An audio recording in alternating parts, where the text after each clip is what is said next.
most relaxing facts about cats to fall asleep to. Hello there and welcome to the Serene Science Channel. Tonight, we are drifting into the quiet, curious world of cats. These soft-footed companions have shared our homes, our stories, and our nights for thousands of years. Yet they still move through our lives with an air of mystery, with a quality that feels both familiar and unknowable at the same time.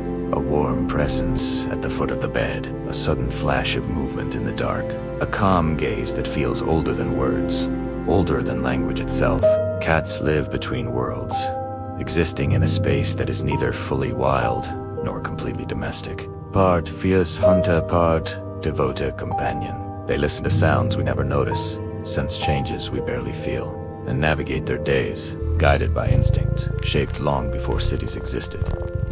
Before electric lights, before the invention of clocks. The more closely you look at cats, the more astonishing they become, the more layers of complexity reveal themselves. As we wander through this gentle exploration together, you may find yourself seeing cats differently than before. Not just as pets, not just as animals we keep in our homes, but as finely tuned little universes of biology, history, and behavior, all wrapped elegantly in fur and silence. Each detail we discover tonight is like opening a door to a room you did not know existed, revealing something extraordinary hiding in plain sight. If you enjoy these gentle journeys into the natural world, I invite you to like, subscribe, or share a thought below. It helps others find their way here too, one sleepy soul at a time. But for now, in this moment, there's nothing you need to do but relax. Let your breathing soften and deepen. Let your eyes grow heavy and allow the day to fade away as we explore these marvelous little creatures together.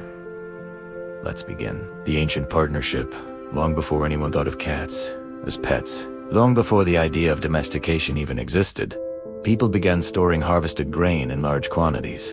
And grain, as it always does, drew mice like a powerful magnet. That simple chain reaction, that basic cause and effect, created an entirely new kind of meeting place between species. Wild cats that were bold enough to linger near human villages, that were curious enough to approach rather than flee, found easy prey waiting for them. And humans, watching from a distance, found an unexpected ally in their constant battle against rodents. The cats that could tolerate human noise and movement, that could adapt to the sounds of daily village life, ate well, survived better, and raised more kittens in the safer corners that human settlements provided. Over many generations, spanning hundreds and thousands of years, the friendliest hunters stayed close to people, while the most skittish ones kept their distance and faded back into the wilderness. It was not a single moment of capture, not a dramatic taming event. It was a slow, patient negotiation shaped by full bellies and mutual advantage, by benefits that flowed in both directions. Even today, thousands of years later, you can still see echoes of this ancient dynamic in the way many cats choose when to approach you and when to retreat. How they keep one metaphorical foot in the wild while living comfortably beside us. They are with us, but not completely of us. Close, but never entirely possessed. This fundamental independence, this quality of being simultaneously bonded and autonomous, defines the cat more than almost any other trait. The relationship that formed was unlike the partnership humans developed with dogs. Dogs became workers, helpers, extensions of human will and purpose. They learned to herd sheep, pull sleds, guard property, hunt alongside humans in coordinated packs. Cats remained observers, participants by choice rather than obligation. They accepted our spaces on their own terms, creating a bond built on mutual respect rather than hierarchy or command. This difference shaped everything that followed, creating the unique dynamic we still experience today every time a cat decides whether or not to come when called. In ancient granaries and storage buildings, cats moved silently through darkness, their bodies perfectly designed for the task at hand. Their excellent night vision allowed them to hunt when rodents were most active. During the twilight hours and deep night, when human eyes struggled to see, their patience meant they could wait motionless for the perfect moment to strike, conserving energy until opportunity presented itself.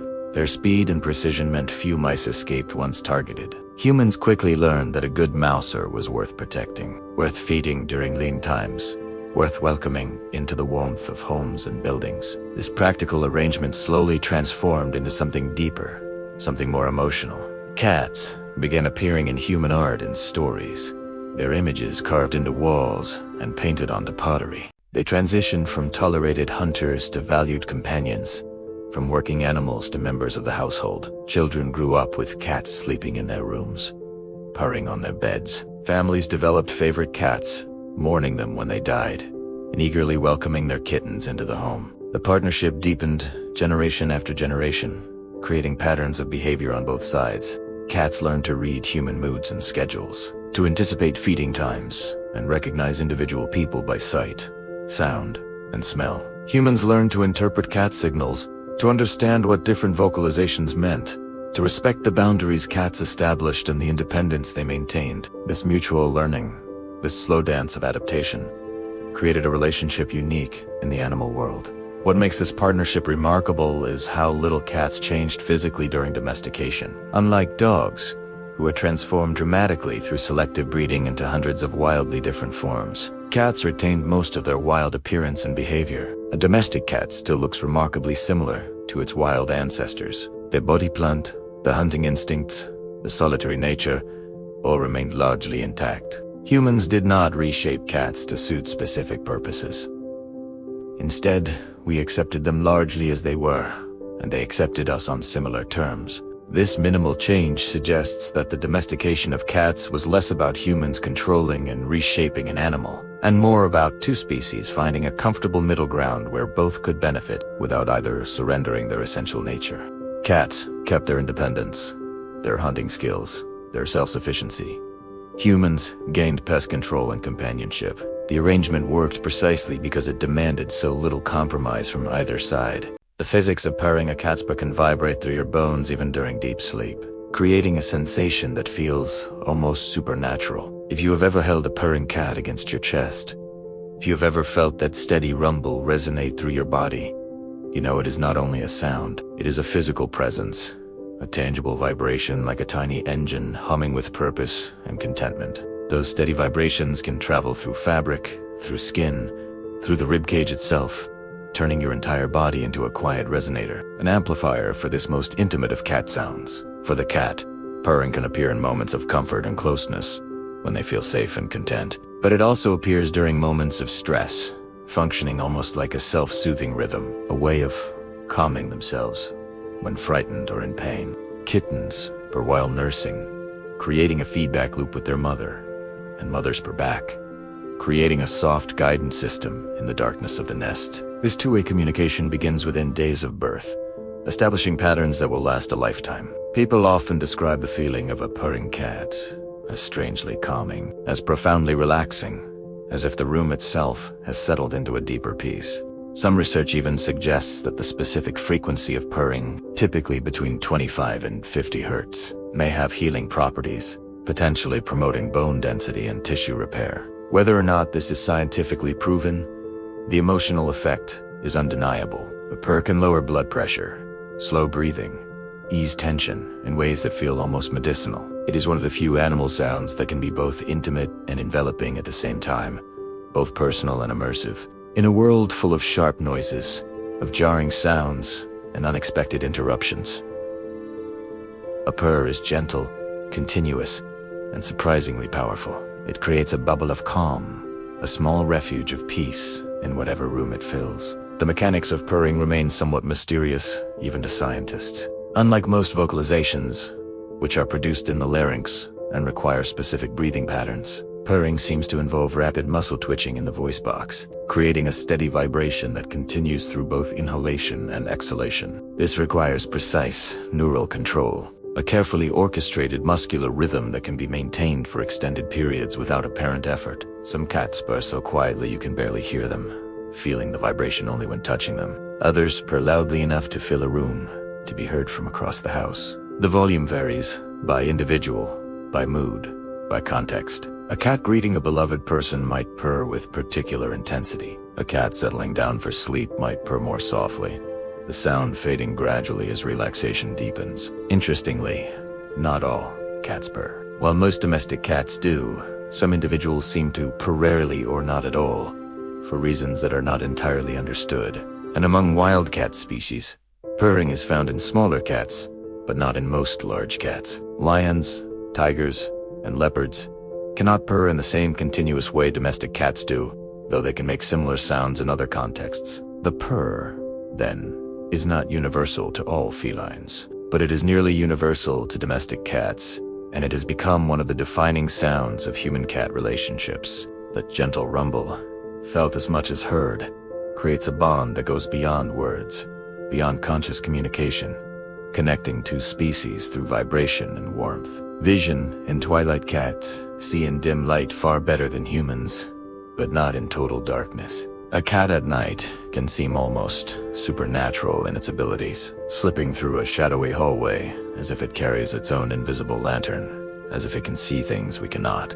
The secret is not magic, and it is not night vision like a camera or military equipment. It is a design carefully tuned for twilight, for those in-between times when light is scarce but not completely absent.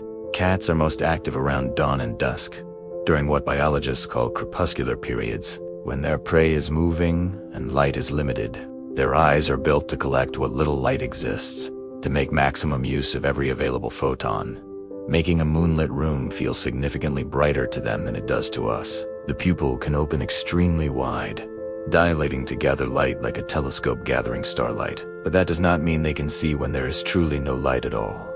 When photons are completely absent, in a pitch-black space, in absolute darkness, they are navigating primarily with other senses, especially hearing and touch, but give them a faint glow from a street lamp, a hallway night light, or a thin slice of moon, and suddenly their world becomes readable, full of detail and movement that remains invisible to human eyes.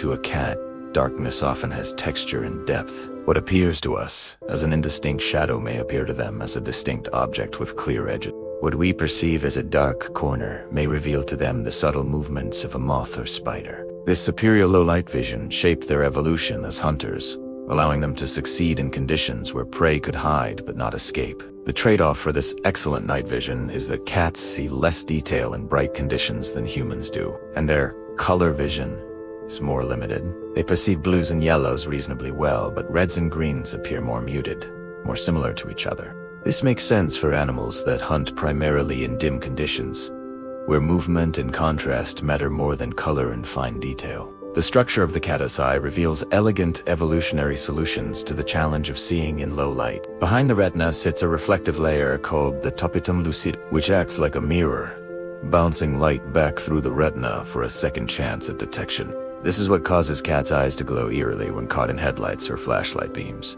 reflecting green, gold, or sometimes blue, depending on the angle in the individual cat. This reflective layer dramatically improves light sensitivity, essentially letting the cat's visual system use each photon twice. The downside is that it can slightly reduce visual sharpness, creating a small amount of scatter.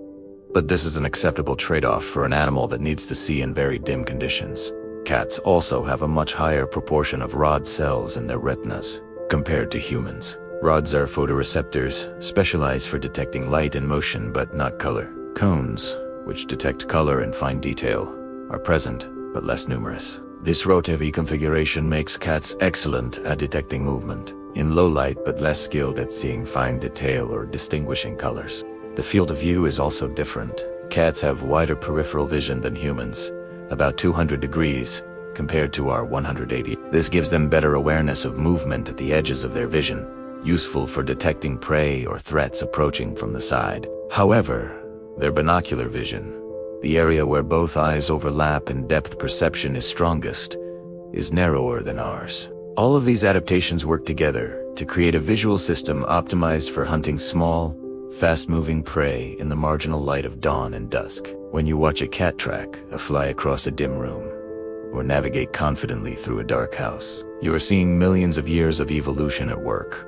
The sensory system precisely matched to an ecological niche. Whiskers as sensors. Your cat's whiskers act as touch sensors, finely tuned for navigating tight spaces and detecting subtle changes. Whiskers are not just extra hairs, not merely decorative features. They are specialized tools, sophisticated sensors that help a cat measure and understand the world without looking at it directly. Each whisker is rooted much deeper than normal fur, anchored in tissue rich with nerve endings and blood vessels, connected to sensory pathways that feed directly into the brain. When a cat approaches a narrow opening, a gap between furniture, or a partially open door, those whiskers can help judge whether the body will fit, functioning almost like built-in tape measures or calipers. The whiskers typically span roughly the width of the cat's body, providing an instant reference for whether a space is navigable. This prevents cats from getting stuck in places they cannot escape from, a crucial survival feature. Whiskers also help a cat map objects nearby in low light, filling the shape of a table edge,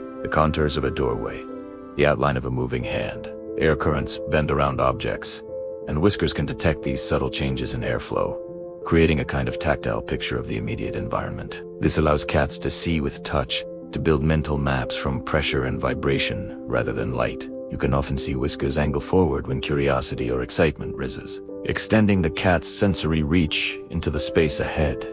Then they sweep back close to the face when a cat feels uncertain or threatened, reducing exposure and protecting these delicate sensors. They are part of how cats move with such smooth confidence, especially in unfamiliar places where visual information alone would be insufficient. Because whiskers are so sensitive, so densely packed with nerve endings, rough handling around the face can feel overwhelming to a cat, even painful. Pulling on whiskers or forcing a cat's face into tight spaces creates discomfort that may cause the cat to become defensive or avoidant. To a cat, whiskers are crucial information gathering tools, not decoration. Respecting them is part of respecting the cat. Whiskers are also found in other locations beyond the face. Cats have whiskers above their eyes, like eyebrows, that help protect the eyes by triggering a blink reflex when touched. They have whiskers on the back of their front legs, near the wrist area, that help with close-range sensing when handling prey. Every set serves a specific purpose, creating a complete sensory network. The technical term for whiskers is vibries, and they are much more than modified hairs. Each whisker follicle contains hundreds of nerve endings and is surrounded by a blood-filled sinus that may help amplify vibrations. The whiskers themselves are thicker and stiffer than regular fur, made of keratin like all hair, but with a different structure that makes them more resistant to bending. When a whisker is deflected, even slightly, the movement is detected by mechanoreceptors in the follicle. These receptors send signals to the brain incredibly quickly, providing real-time feedback about the cat's immediate environment. This system is so sensitive that cats can detect air currents created by moving objects, effectively sensing movement before physical contact occurs. Scientists have found that the whisker system is mapped in the brain in a very organized way, with each whisker corresponding to a specific location in the sensory cortex. This creates a kind of tactile map of the space around the cat's face, updated constantly as the whiskers move and encounter different stimuli.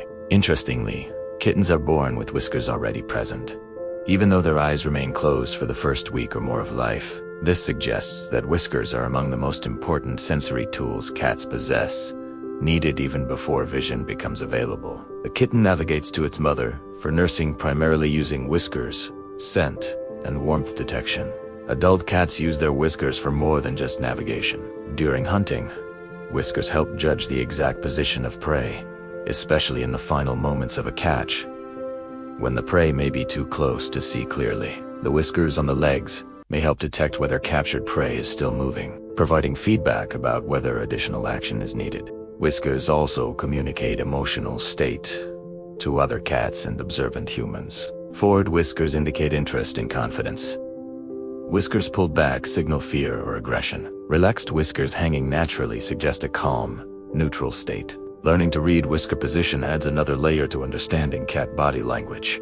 The language of scent. Cats communicate with scent using invisible chemical messages called pheromones that create a complex social landscape. Much of a cat's social world, much of the information they gather about their environment and other animals, is written in a language you cannot see, cannot smell, cannot detect without specialized equipment. Pheromones are chemical signals that carry meaning, that convey information, and cats leave them behind like quiet notes, pinned invisibly to the air and surfaces around them. A rub against furniture, transferring scent from facial glands. A gentle pass along the doorway, marking territory boundaries. A careful sniff of a familiar corner, checking what messages have been left. All of these are part of an ongoing chemical exchange, a conversation happening constantly beneath the level of human awareness. These scent messages can help cats recognize safe places, places where they have been before and felt comfortable. They can identify who has been nearby recently, whether friend or stranger, whether the scent profile has changed, and they can reduce tension by making an environment feel known and predictable, turning unfamiliar spaces into mapped territory. This is why a cat may spend considerable time investigating a new bag brought into the house, or why they carefully examine a visitor's shoes, or wite resent a room that has been rearranged. From the cat's point of view, scent is not just about identifying food or detecting danger. It is about context, about understanding the story of a space. It is about comfort and familiarity. It is about boundaries and belonging, about creating and maintaining a stable sense of place. While humans rely heavily on sight, processing most of our information about the world through our eyes, cats often trust what their nose tells them. First, using vision to confirm what scent has already suggested. Their world is layered with invisible meaning, with chemical messages that tell stories about time, identity, and emotional state. A room that looks identical to yesterday may smell entirely different to a cat, may tell a completely different story about who has been there and what has happened. Different areas of a cat's body produce different types of pheromones with distinct messages. Facial pheromones, deposited when a cat rubs its cheeks on objects, generally signal contentment and territorial familiarity. Pheromones from paw pads, left behind during scratching, carry different information about territory marking and visual signaling. Pheromones in urine convey detailed information about identity, reproductive status, and emotional state. The complexity of this chemical communication system is staggering. Scientists have identified multiple distinct pheromones in cats, each serving different functions. Some signal alarm or stress. Others promote bonding between mother and kittens. Still others mark territory or advertise reproductive availability. And these are just the ones we have identified and studied. There may be many more chemical signals we do not yet understand. What makes this particularly fascinating is that much of this communication happens completely outside human awareness. We see a cat rub against the doorframe and interpret it as affection or stretching. The cat is actually depositing chemical messages that tell a detailed story to any other cat who passes by, conveying information about identity, emotional state, and territorial claim. In multi-cat households, scent communication becomes even more complex. Cats create a shared group scent by rubbing against each other and against common objects, helping to establish colony identity. Cats who are bonded will often smell similar because they have exchanged pheromones extensively. This shared scent reduces tension and creates a sense of belonging. When a new cat is introduced to a household, the scent landscape becomes disrupted. The resident cats detect an unfamiliar chemical signature, which can trigger stress and defensive behavior. Successful introductions often involve gradually mixing scents before cats meet face to face, helping them become familiar through scent before direct interaction. Environmental changes can also disrupt the scent landscape. Moving to a new home removes all the familiar scent markers a cat has carefully built up over time. Renovation or new furniture introduces unfamiliar smells. Even deep cleaning can temporarily erase scent markers, making a cat feel insecure until they can remark their territory. Understanding the importance of scent helps explain many cat behaviors that might otherwise seem mysterious. A cat who seems anxious after the house has been cleaned is not being difficult. Their entire chemical map has been erased. A cat who obsessively rubs against new furniture is not just claiming ownership. They are making the unfamiliar smell safe and familiar. The flexible spine, a cat's spine, is built for sudden twists and dramatic flexibility, which helps save them during falls and enables their remarkable agility. Cats have a body designed for quick decisions in meta, for instantaneous adjustments that seem to defy physics. When a fall begins, when a cat finds itself unexpectedly airborne, the spine can bend and rotate with remarkable agility. With a degree of flexibility that seems almost impossible in a mammal, the spine allows the front half and back half of the body to adjust separately, almost independently, like two coordinated but distinct systems working toward the same goal. That flexibility helps the cat reorient during a fall, spreading limbs wide and preparing for landing with a precision that looks effortless, that appears choreographed even though it happens in a fraction of a second. This is part of why cats often land on their feet, especially from moderate heights, though it is crucial to understand that falls can still cause very serious injury. The ability to orient in midair does not make falls safe. It merely increases the chance of landing in a position that distributes impact more effectively. Short falls may not give enough time for the cat to rotate, while very long falls can result in devastating injuries despite correct orientation. This twisting ability is connected to a broader way of moving, a general flexibility that defines how cats interact with their physical environment. Cats leap with explosive power, pivot on a single paw, and thread through obstacles with a fluidity that makes their whole body seem like one continuous spring, like a living embodiment of controlled energy. Watch a cat change direction during play. Watch them suddenly reverse course mid-stride, and you will see the same spinal design at work. The spine is not just a stack of bones, not merely a structural column. It is a dynamic tool built for sudden turns, for quick balance corrections, for controlled power delivered in unexpected directions, even the playful sideways hop. The classic Halloween cat pose showcases this spinal flexibility. The vertebrae in a cat's spine are more loosely connected than in many other mammals, with elastic cushioning discs between them that allow more rotation and bending. This gives cats their characteristic fluid motion, that liquid quality of movement that makes them seem to pour through spaces rather than walk through them. A cat can twist its spine more than 180 degrees, allowing the front and back of the body to face nearly opposite directions. This flexibility extends to their shoulders and hips as well, creating a complete system of mobility, combined with powerful hind leg muscles and a tail that acts as a dynamic counterbalance. Cats possess extraordinary control over their movement in three-dimensional space. Take and leap, climb, fall, twist, and land with a precision that has been refined over millions of years of evolution. The famous riding reflex that allows cats to land on their feet has been studied extensively by scientists. When a cat begins to fall, it uses its inner ear balance system to quickly determine which way is up. The flexible spine then allows the front of the body to rotate first, followed by the rear, all while the cat extends its legs and arches its back to slow the descent and spread the impact over more area. Interestingly, this reflex develops in kittens starting around 3 to 4 weeks of age and is fully functional by 7 weeks. Even very young cats possess this remarkable ability, though they may not execute it as smoothly as adults with more practice. The spine's flexibility also allows cats to squeeze through incredibly tight spaces. A cat can compress its body significantly, folding the spine and narrowing the rib cage to fit through openings that look impossibly small. The only truly rigid part of a cat's body is the skull, so if the head can fit through an opening, the rest of the body can usually follow. This ability served cats well in their wild evolution, allowing them to pursue prey into narrow burrows, hide in tight crevices to avoid predators, and navigate through dense vegetation. In modern homes, it explains how cats can vanish into spaces we did not know existed, appearing in cupboards or closets we thought were securely closed. The floating collarbone. A cat's collarbone floats freely, not rigidly attached, helping it squeeze through narrow gaps and navigate tight spaces.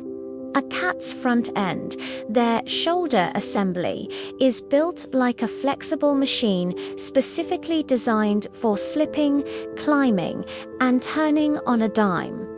Unlike many animals, including humans, a cat's collarbone is not locked into a rigid bony frame, not firmly anchored in a way that limits movement. Instead, the collarbone, or clavicle, is small and essentially floating, embedded in muscle rather than forming solid connections to other bones. This design allows the shoulders to move with extra freedom, with a range of motion that would be impossible with a fixed collarbone. The shoulder blades can slide smoothly along the rib cage, shifting position to accommodate different movements and postures. This anatomical feature lets the front legs step around obstacles with unusual grace, and it helps the entire body compress through surprisingly small openings. That is why a cat can look at a space that seems impossible, that appears far too narrow, hesitate for just a heartbeat while making calculations, and then flow through anyway, as if the laws of physics momentarily suspended themselves. Their shoulder blades also slide smoothly along the rib cage during movement, adding to that liquid quality of feline motion, that sense that cats are not quite solid in the way other animals are. It is not that cats are made of rubber or can actually change shape. It is that their skeleton allows for a kind of controlled folding, a temporary narrowing that makes the impossible seem routine. This matters enormously in the wild, where cats need to access dens, navigate through dense brush, pursue prey into burrows, and make quick escapes through tight spaces. In a home environment, it becomes the reason a cat can vanish behind furniture, materialize through a half-open door you thought was closed, or slip from a carrier you believed was secure. The floating collarbone is also why cats can rotate their front legs in ways that look almost like arms, allowing them to manipulate objects, grasp prey, and climb with a versatility that many other animals lack. Watch a cat bat at a toy, turning the paw to different angles, or hold down food with both front paws while eating, and you are seeing this shoulder flexibility in action. The floating collarbone, this design, also contributes to the cat's remarkable climbing ability. Without a rigid collarbone restricting shoulder movement, cats can extend their front legs forward and pull themselves upward with great efficiency. They can adjust the angle of each leg independently, finding purchase on irregular surfaces that would defeat animals with less flexible shoulder assemblies. The trade-off is that cats lack some of the shoulder stability that a fixed collarbone provides. This is why cats are better at climbing up than climbing down. Going upward, they can use their strong hind legs to push while the flexible shoulders reach and pull. Coming down requires descending backward or making careful, controlled movements to avoid falling. The flexibility also means that cats can appear to have no bones at all in certain positions. A cat sleeping in a tight ball or stretching with front and back legs extended in opposite directions, or squeezing into a box that seems 3 sizes too small, all demonstrate the extreme range of motion this skeletal design allows. Silent movement cats walk with a rolling gait, placing their feet with precision and keeping their movements unusually quiet. When a cat crosses a room, when they move from one place to another, it can feel as if the sound in the space turns down, as if volume itself decreases. Part of this near silence is the way they place their feet with careful, deliberate control, landing softly and distributing weight smoothly rather than stomping or shuffling. Their steps often follow a neat pattern called direct register walking, where the back foot lands almost exactly in the print left by the front foot on the same side.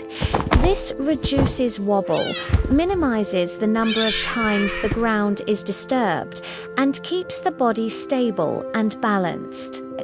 The spine and shoulders join the movement, creating that fluid rolling glide that looks almost effortless, that appears to require no thought or effort.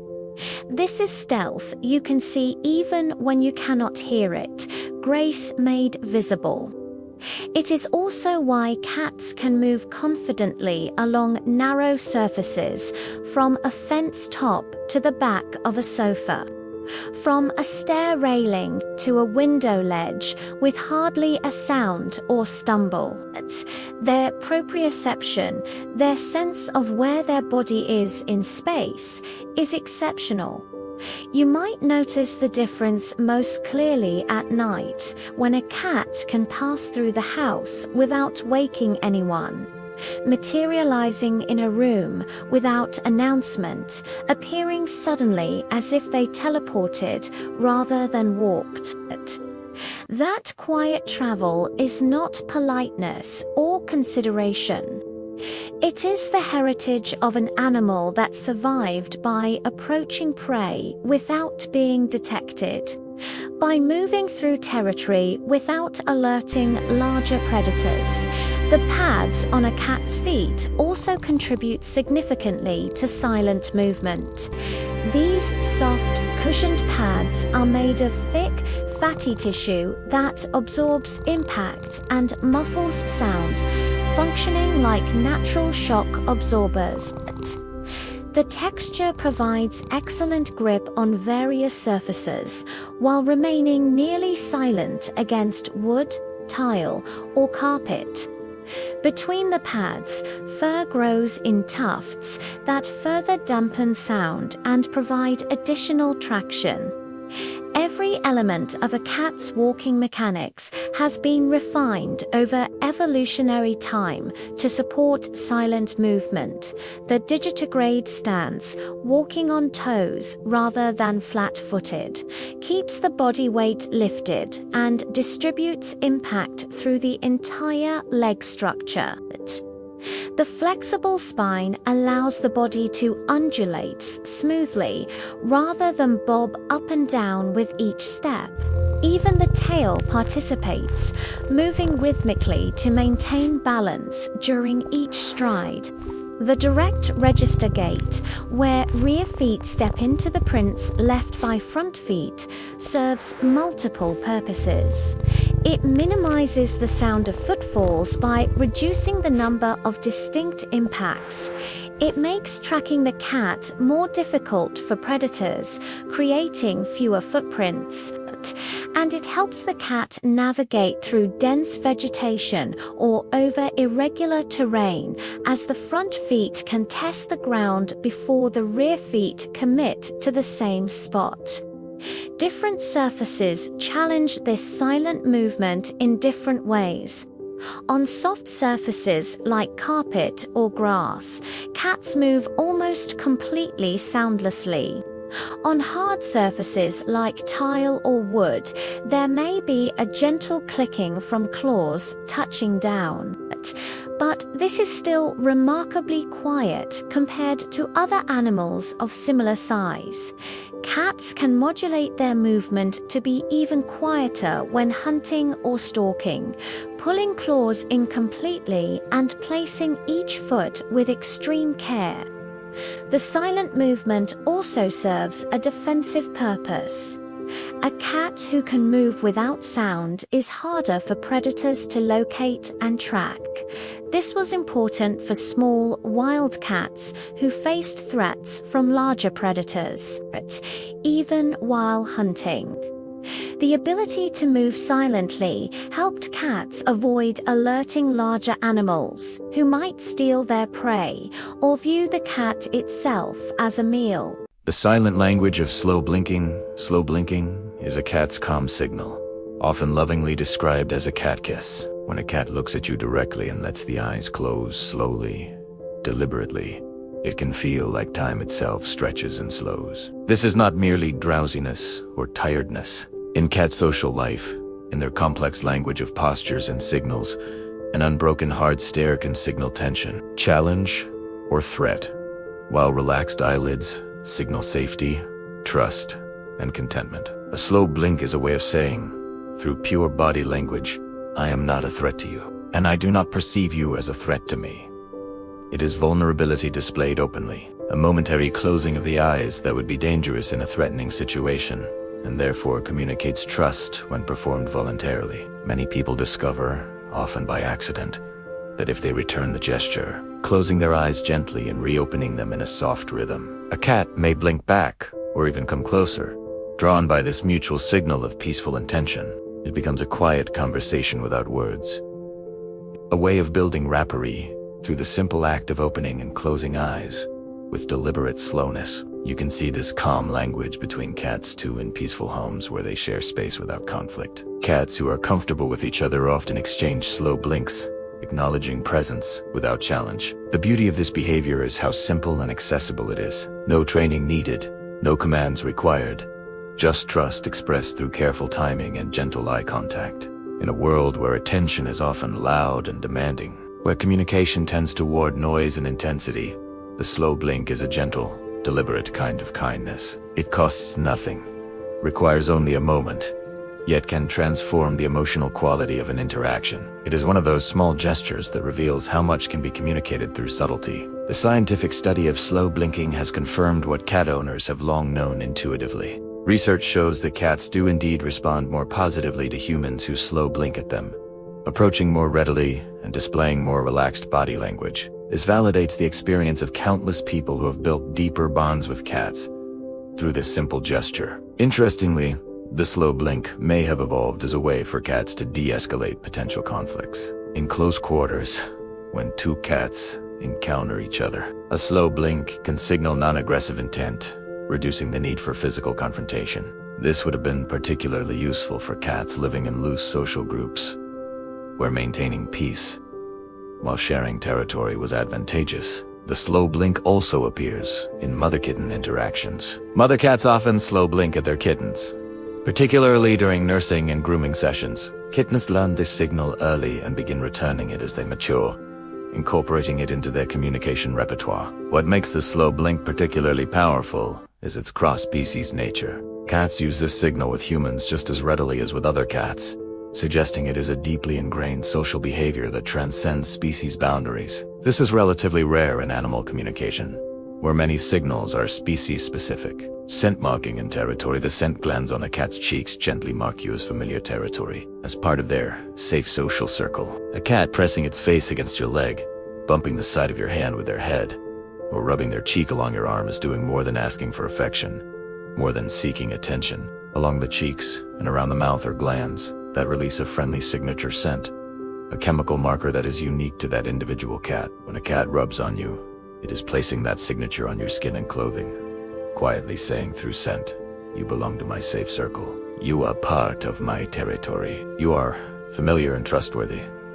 You may notice this happens most frequently when you return home, when the cat is re-establishing the household as steady and known, refreshing scent marks that may have faded during your absence. Cats do the same to furniture corners and door frames and favorite resting spots, creating a map of comfort throughout a space, a chemical geography of safety. In homes with multiple cats, this can become a peaceful way to blend scents, reducing tension by making the environment feel shared rather than contested, communal rather than divided. To humans, it feels like a sweet greeting, like a gesture of affection and a distat. But to the cat, it is also a practical act of reassurance, a way to make the world smell predictable and calm, a way to maintain the olfactory landscape that helps them feel secure. It is both emotional and functional, both loving and strategic. This behavior is called bunting, and it appears not only with humans but between cats who have bonded deeply. Mother cats bunt their kittens, transferring comforting scent. Friendly cats who share territory bunt each other regularly, creating a shared group scent that identifies them as belonging to the same social unit. This scent mixing helps reduce conflict by blurring individual boundaries. When your cat bunts you, they are including you in that same social framework, treating you as a member of their colony. It is one of the highest compliments a cat can offer, an acknowledgement that you have earned a place in their inner circle of trusted companions. The facial pheromones deposited during bunting are different from pheromones left through scratching or urine marking. Facial pheromones are specifically associated with contentment and social bonding, while other types of marking carry messages about territory, stress, or reproductive status. This is why bunting feels affectionate while other marking behaviors may seem more aggressive or anxious. Scientists have identified several distinct facial pheromones in cats, each serving slightly different functions. Some help cats recognize familiar individuals, others mark territory boundaries. Still others promote bonding between cats who live together. Synthetic versions of these pheromones are now used in products designed to reduce stress in cats during veterinary visits, travel, or environmental changes. The bunting behavior typically follows a specific pattern. A cat will approach, often with tail held high, and make contact with the side of the face or forehead. They may rub along the length of an object or person, then circle and repeat from the other side. This ensures thorough scent distribution and creates a satisfying tactile sensation for the cat as well. Some cats bunt vigorously, pressing hard and moving quickly. Others bunt more gently, barely touching as they pass. The intensity often reflects the cat's personality and their level of excitement or contentment. A cat greeting a beloved person after an absence might bunt with particular enthusiasm, while a cat settling in for the evening might bunt more softly as they make their rounds. The precision of hearing cats rotate their ears independently, like small radar dishes, pinpointing the faintest sounds with remarkable precision. A cat can be half asleep, eyes closed, body relaxed, and still listening in a way that seems almost unfair in its efficiency. Each ear is controlled by a network of more than 30 small muscles that allows it to swivel and tilt independently, rotating up to 180 degrees to track sounds from different directions. Sometimes one ear moves toward you while the other tracks something happening across the room, behind the house, or outside a window. This independent movement helps cats locate a sound's direction quickly and accurately, even if the sound is tiny, brief, or hidden behind furniture and walls. You can watch the ears flick and rotate like little radar dishes, constantly sampling the environment, constantly gathering auditory information. This matters enormously for hunting, where the difference between catching prey and missing it entirely can be a single rustle in grass, a tiny movement in leaves. It also matters for safety, for threat detection, because cats notice changes in their environment before their eyes fully engage, before visual attention is drawn to a location. In a home, that ability can look mysterious, even slightly supernatural. A cat may suddenly freeze, both ears turning in unison toward a spot, focused intently on a noise you cannot hear at all. They might be detecting the ultrasonic squeaks of electronics, the movement of insects inside walls, or footsteps approaching from far down the street. The ears also function as emotional indicators, part of the cat's overall body language system. Forward face and ears typically indicate interest, alertness, or friendly attention. Ears swiveled to the sides can suggest uncertainty or mild irritation. Ears flattened back against the head signal fear, aggression, or defensive posture. Even in stillness, even when a cat appears to be doing nothing at all, those ears are gathering constant clues about the environment, building an auditory picture of the space that is far richer and more detailed than what humans perceive. The world, to a cat, is never truly quiet. It is alive with signals, with information carried on sound waves we cannot detect. Cats can hear frequencies far beyond human range, extending into the ultrasonic spectrum where rodents communicate. Mice and rats produce high-pitched vocalizations that are completely inaudible to human ears, but stand out clearly to cats. This gives cats a significant advantage when hunting, as they can track prey not only by sight and smell, but by sounds that exist in a frequency range we cannot access. The upper limit of human hearing is around 20,000 hertz. Cats can hear frequencies up to 64,000 hertz or higher, well into the ultrasonic range. This means cats live in a world of sound that includes an entire dimension we never experience. Sounds that might as well not exist from a human perspective but are perfectly clear to feline ears. This extended hearing range is why cats sometimes seem to react to nothing, staring intently at a wall or corner where we perceive complete silence. They may be hearing electrical interference, insect activity, or sounds from animals outside that exist only in the ultrasonic range. To them, these sounds are as real and clear as a doorbell or phone ring is to us. The shape of a cat's ears contributes to their hearing ability as well.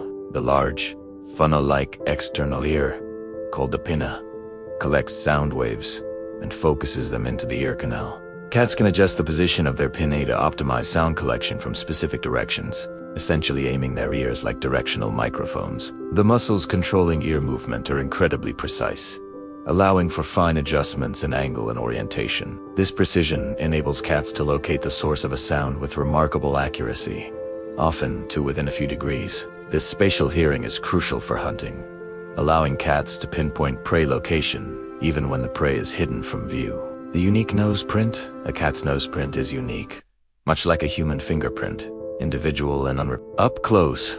If you look carefully at a cat's nose, you will see it has its own distinct pattern of tiny ridges, bumps, and textures. These patterns are shaped by biology and genetics, as individual as a signature, as unique as the whorls on a human fingertip. No two cats have identical nose prints. The nose is also designed to stay slightly moist, which helps capture scent particles from the air more effectively. The moisture dissolves airborne chemicals, making them easier to detect by the olfactory receptors. When a cat leans in to sniff something, when they pause to investigate an object or location, it is not a casual glance. It is a careful, methodical read of the world, pulling information about food, other animals, and recent changes in the environment. Cats often pause at doorways or hesitate near new objects because the nose is confirming what is safe and what is unfamiliar, what is changed and what remains constant. You might see a cat take short, repeated sniffs, building a clearer picture with each inhalation, layering information until the full story emerges. That is one reason cats can recognize people and places without seeing them clearly. Even if the lights are low, even if a room looks identical to yesterday, the smell tells a deeper, richer story. Scent carries temporal information that vision cannot match, revealing not just what is present, but when something was present, how recently, in what sequence. For a cat, the nose is simultaneously a guide, a memory tool, and a warning system. It connects them to past events through lingering scent trails. It alerts them to changes before those changes become visible. It helps them navigate social relationships by detecting emotional and hormonal states in other animals. The moisture on a healthy cat's nose comes from specialized glands and helps dissolve airborne chemicals, making them easier to detect. This is why a warm, dry nose can sometimes indicate illness or dehydration, though it is not a reliable diagnostic tool on its own. The nose's condition reflects the cat's overall health and hydration status. A cat's sense of smell is estimated to be 14 times more powerful than a human's.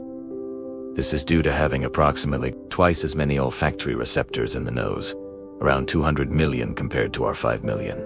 This extraordinary sensitivity allows cats to detect scents we cannot perceive and to distinguish between similar scents that would smell identical to us. The unique pattern of a cat's nose print has even been proposed as a way to identify individual cats, similar to how fingerprints identify humans, or how microchips provide permanent identification. While not yet widely used, the concept demonstrates just how distinctive each cat's nose truly is. Beyond basic scent detection, cats use their noses to gather complex information about their environment. A single sniff can reveal what food has been present, which animals have passed through, how recently they were there, and even their emotional state at the time. This rich stream of information helps cats build detailed mental maps of their territory and the creatures within it. Taste without sweetness. Cats barely taste sweetness due to a specific genetic change, reflecting their nature as obligate carnivores. If you offered a cat a sugary treat, presented them with candy or cake, they would not experience the same delightful sensation that many humans do when encountering sweetness. The reason is simple, surprising, and deeply connected to their evolutionary history. Cats have a mutation in a key taste receptor gene, specifically the gene that normally codes for detecting sweet compounds. This means the usual sweet signal does not register properly in their sensory system. The receptor either does not function at all or functions so poorly that sweet tastes are essentially invisible to the cat's perception. This fits their identity perfectly as true meat specialists, as obligate carnivores whose bodies are designed specifically for processing animal protein. In nature, in the wild environments where cats evolved, they did not need to seek fruit or nectar for calories. They did not need to identify ripe berries or sweet roots. Their survival depended entirely on animal prey, rich in protein and fat, so their senses evolved to lean into what mattered most for that lifestyle. This is one reason many cats show little or no interest in cakes, candy, ice cream, or other sweet foods that might attract dogs or humans, yet become intensely curious about a piece of fish or the scent of roasted chicken. Their entire sensory system is tuned to a different menu, optimized for detecting the compounds that signal fresh meat. It is also a useful reminder that cats are not tiny humans in fur coats. They do not experience the kitchen, the dinner table, or food in general the way we do. Their biology is tuned to a fundamentally different diet, one shaped by millions of years of hunting and consuming flesh, not gathering fruits or cultivating grains. Interestingly, this lack of sweet detection may also protect cats from consuming things that could be harmful to them. Many sweet foods contain compounds that cats cannot properly metabolize, and without the attraction of sweetness, they are less likely to eat these potentially dangerous items. While cats cannot taste sweetness, they are highly sensitive to other taste qualities that matter for their carnivorous lifestyle. They can detect amino acids, the building blocks of proteins, with great sensitivity. They can identify bitter compounds that might indicate toxins or spoiled meat, and they have taste receptors that respond to the savory, meaty taste quality known as umami. This specialized taste system means cats are exquisitely tuned to evaluate meat quality. They can distinguish fresh meat from meat that is beginning to spoil. They can detect the presence of protein-rich foods, and they can identify flavors associated with their natural prey species. All of this happens automatically, guiding food choices without conscious thought. The loss of sweet taste is not unique to domestic cats. All members of the cat family, from house cats to lions and tigers, share this mutation. This suggests it happened early in feline evolution, perhaps 40 million years ago or more, and was maintained because it provided no disadvantage to animals living on an all-meat diet. The Flehmen response. The strange Flehmen face helps cats draw scent into a special sensory organ located in the roof of the mouth. Sometimes a cat will sniff something intently, then pause with the mouth slightly open and the lips curled back in an expression that looks almost comical, almost like a grimace or sneer. That expression, called the Flehmen response, is actually a serious sensory move, a deliberate action with important purpose. It helps guide chemical cues toward a specialized scent-detecting system called the vomeronasal organ, or Jacobson's organ, which specializes in reading social and chemical information, especially signals left by other animals. This organ sits in the roof of the mouth and connects to both the nasal cavity and the mouth, allowing it to analyze airborne chemicals in extraordinary detail. You might see a cat make this face after inspecting a new bag someone brought into the house, after examining a visitor's clothing carefully, or after sniffing a spot where another cat has left a mark. The face is not disgust, not distaste. It is analysis. The cat is pulling a hidden layer of meaning from the air. The kind of meaning that can hint at identity, reproductive status, mood, emotional state, or recent activity. In the wild, this ability can help cats understand who has passed through an area and whether they should stay alert, whether the other animal was a potential mate, a rival, or a threat. In a home, it is one of those moments that reveals how much is happening behind the calm exterior. How much information cats are constantly processing that remains completely invisible to human senses. Even a single sniff, a brief investigation, can open a whole invisible story. The cat might learn whether another animal was stressed or calm, whether they passed by recently or hours ago, whether they are familiar or completely unknown. This chemical communication operates on a level of sophistication that humans can barely imagine, creating an entire dimension of social interaction through scent. The Flehmen response is most commonly seen in intact males, especially when detecting pheromones from females in heat. But cats of any sex or reproductive status may use it when investigating particularly interesting or complex scents. It is part of their complete sensory toolkit, adding chemical analysis to the information gathered through ordinary smell. The physical mechanism is fascinating. When a cat makes the Flehmen face, they draw air into the mouth where it contacts the opening of the vomeronasal organ. The curled lip and open mouth position optimizes airflow to this organ, ensuring maximum scent molecule delivery. The cat then processes this information in a specialized part of the brain dedicated to analyzing vomeronasal signals. This dual sense system, combining regular olfaction with vomeronasal analysis, gives cats a remarkably sophisticated ability to decode chemical messages in their environment.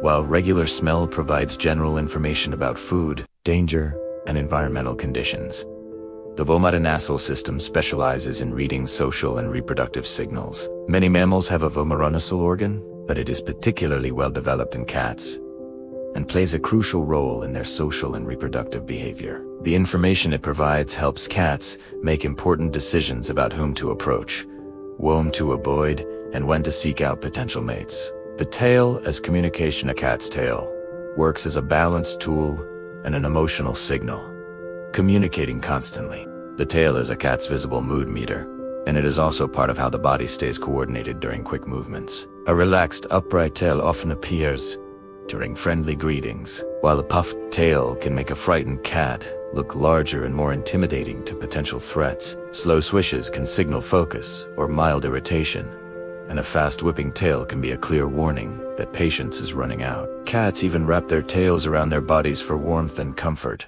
like a built-in blanket. In social moments, tail posture helps other cats read intention from a distance long before anyone gets close. For humans learning this language, it can change everything. You start to notice when a cat is curious, when it is unsure, and when it would rather be left alone. The tail is honest in a way the face sometimes is not. It is a moving flag that tells you how the cat is feeling right now in real time, without filter or disguise. A tail held high with a slight curve at the tip typically indicates a confident, friendly cat. A tail tucked between the legs suggests fear or submission.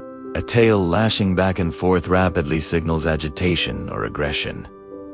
There are subtle variations too. A tail that quivers while held upright often indicates excitement, particularly when greeting a beloved person or anticipating food.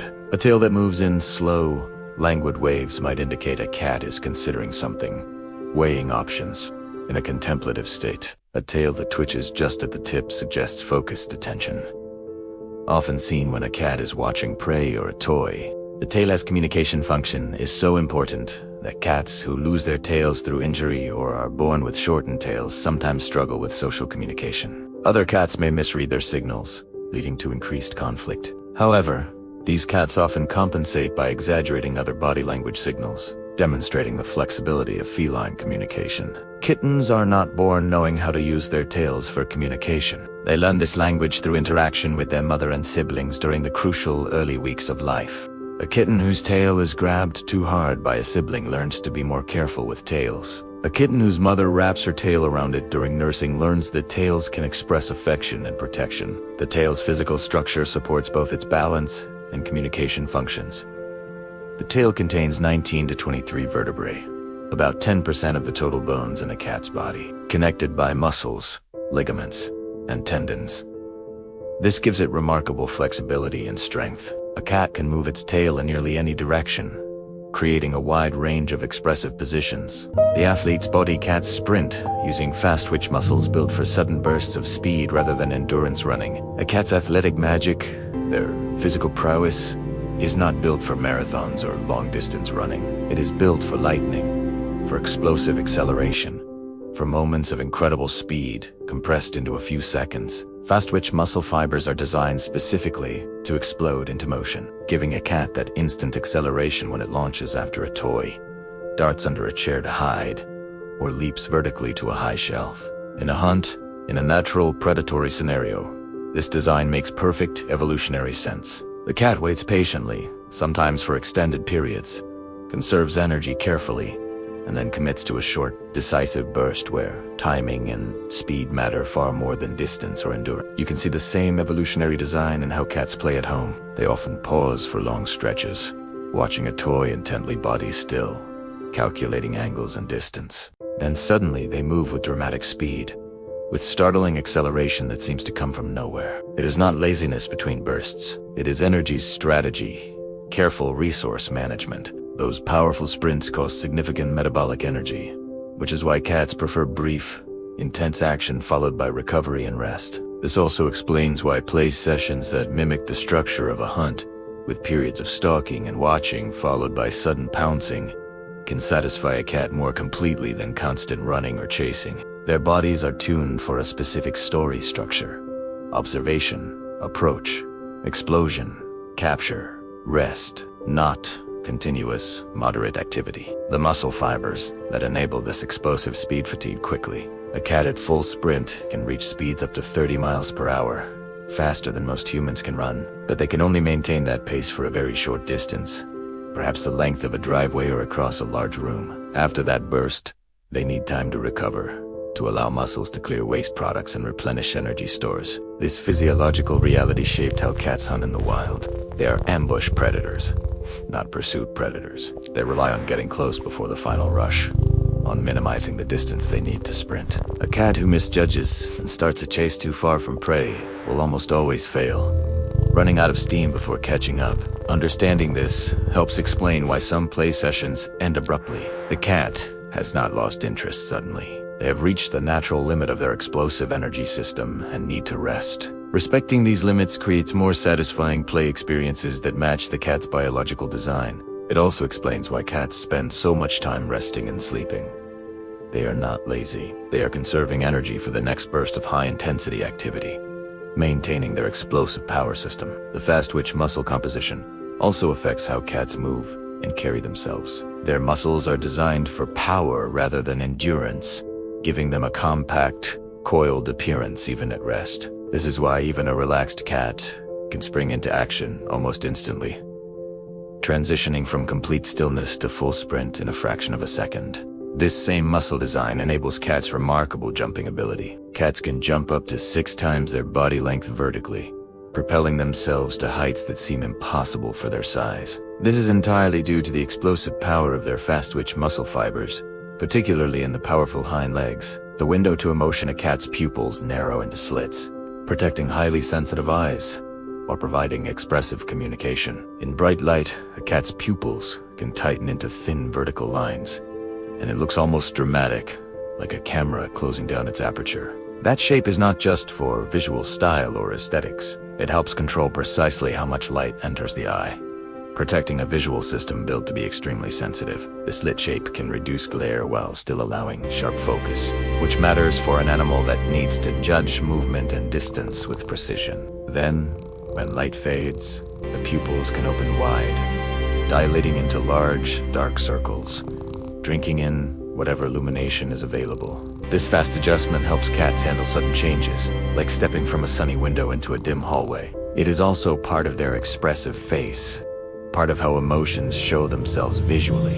Wide pupils can signal excitement, fear, or intense interest, while narrowed pupils can appear during bright conditions or heightened focus. If you watch carefully, you can sometimes see the pupils shift as a cat's mood shifts, almost like the eyes are telling you a quiet story without words. The vertical slit shape is not unique to cats, but it is particularly well developed in species that are active during twilight and hunt, using ambush tactics.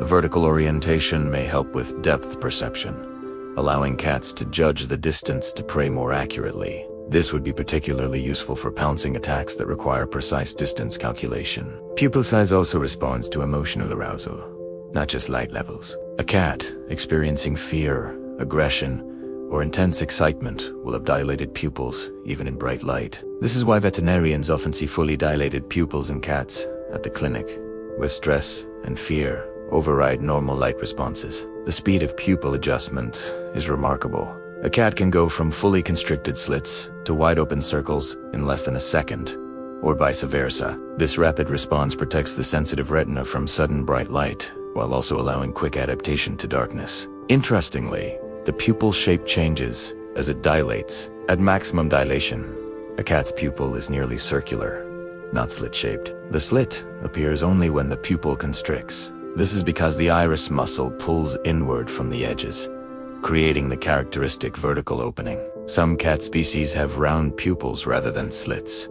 Lions, tigers, and other large cats typically have round pupils more similar to human pupils. The slit pupil is more common in smaller cats who hunt smaller prey. The difference may relate to the size of typical prey and the hunting strategies employed. The reflective eye cats have a reflective eye layer, boosting vision in low light and creating that eerie glow. When light hits a cat's eyes at night, you might see an eerie glow, green, gold, or icy blue. That shine comes from a reflective layer behind the retina called the tapetum lucidum that bounces light back through the eye, giving the photoreceptors a second chance to catch it. It is like recycling faint light instead of letting it disappear, making maximum use of every available photon. The result is a strong advantage in dim conditions when prey might be moving and the world is full of shadows. This reflective layer also explains why cats' eyes can look so luminous in headlights or when caught by a hallway nightlight. The trade-off is that the reflection can slightly soften fine detail,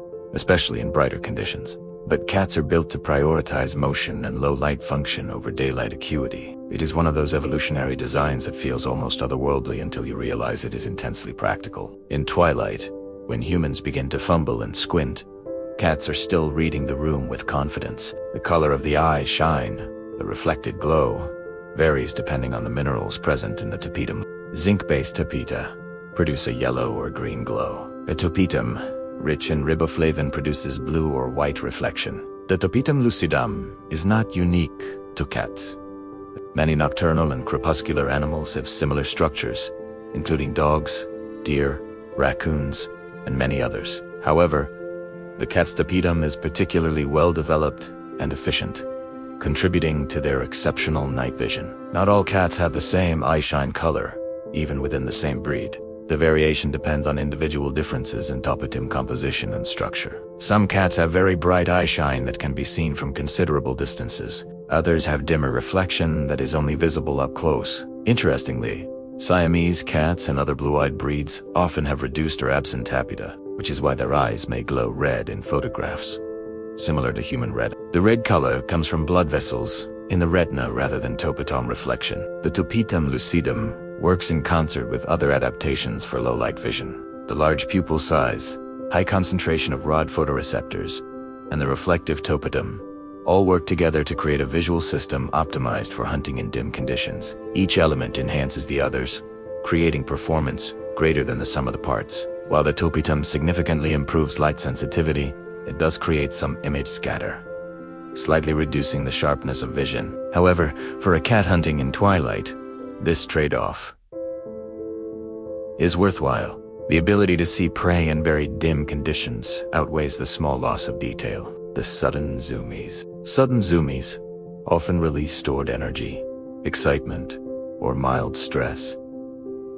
In dramatic fashion, one moment, the house is calm and quiet. The next, your cat is sprinting down the hallway at full speed, ricocheting off corners, and skidding across the floor like a tiny furry comet. Those sudden bursts, often called zoomies or the cat crazies, are common in many cats, especially younger ones. They can happen after a long nap, after using the litter box, or during the evening hours when a cat's natural activity level tends to rise. Sometimes it is pure play energy looking for an exit, kinetic energy that is built up and demands release. Sometimes it is a way to shake off tension, like the body turning nervous buzz into motion, converting internal pressure into external movement.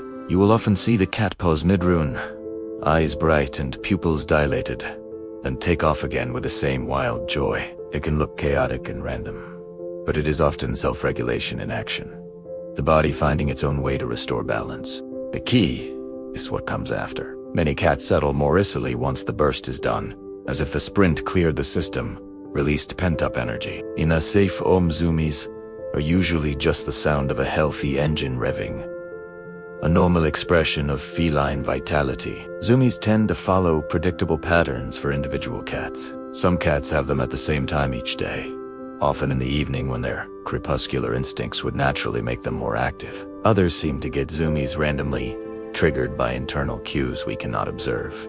The intensity of zoomies also varies. Some cats do a quick circuit around the living room and call it done. Others tear through the entire house, leaping over furniture, climbing curtains, and generally behaving as if possessed by some wild spirit. Both extremes are normal. Age plays a role too. Kittens and young cats tend to have more frequent and intense zoomies. As cats mature and their energy levels decrease, the zoomies may become less common, though some cats maintain this behavior well into old age, albeit with less speed and duration. Environmental enrichment can influence zoomie frequency. Cats who have regular play sessions and mental stimulation throughout the day may have fewer spontaneous zoomies, because their energy is being released gradually rather than building up. However, some cats seem to need zoomies, regardless of how much play they get, suggesting it serves a function beyond simple energy release. Some behaviorists suggest that litter box zoomies specifically might be related to the vulnerable position cats are in. While eliminating the burst of speed afterward could be an instinctive response, fleeing from a location where they were exposed. Others think it might simply be a feeling of lightness or relief triggering playful energy. Whatever the cause, zoomies are generally nothing to worry about unless they are accompanied by signs of distress, occur with unusual frequency, or seem to cause the cat distress. In most cases, they are simply a charming and entertaining aspect of living with cats, a reminder of the barely contained wildness that lives in even the most domesticated feline. Grooming is regulation. Cats groom to stay clean, cool down, and calm their nervous system all at once. A grooming session can look like simple tidying, but it is also a whole body reset. The tongue pulls through fur in steady strokes, lifting dirt and loose hair while spreading skin oils that keep the coat weather ready.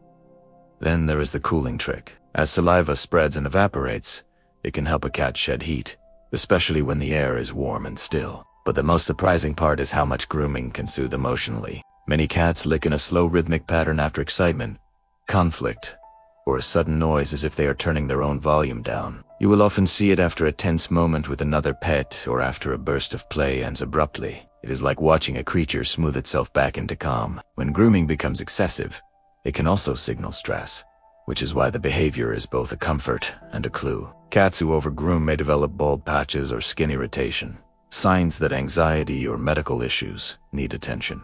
Understanding the difference between normal grooming and stress-driven grooming helps cat owners identify when intervention is needed. The grooming sequence typically follows a predictable pattern. Cats usually start with the face, licking a paw and using it to wash the face in circular motions. Then they move to the shoulders, body, and legs, ending with the tail. This systematic approach ensures thorough coverage and demonstrates how programmed this behavior is. Mother cats begin grooming their kittens immediately after birth, stimulating breathing and circulation while cleaning away birth fluids. Kittens begin self-grooming around 3 weeks of age, though they remain clumsy at first. By 8 weeks, they have typically mastered the full grooming sequence and perform it regularly throughout the day. Mutual grooming, called allogrooming, occurs between bonded cats and serves social functions beyond hygiene. It reinforces social bonds, establishes and maintains social hierarchy, and helps spread a common group scent.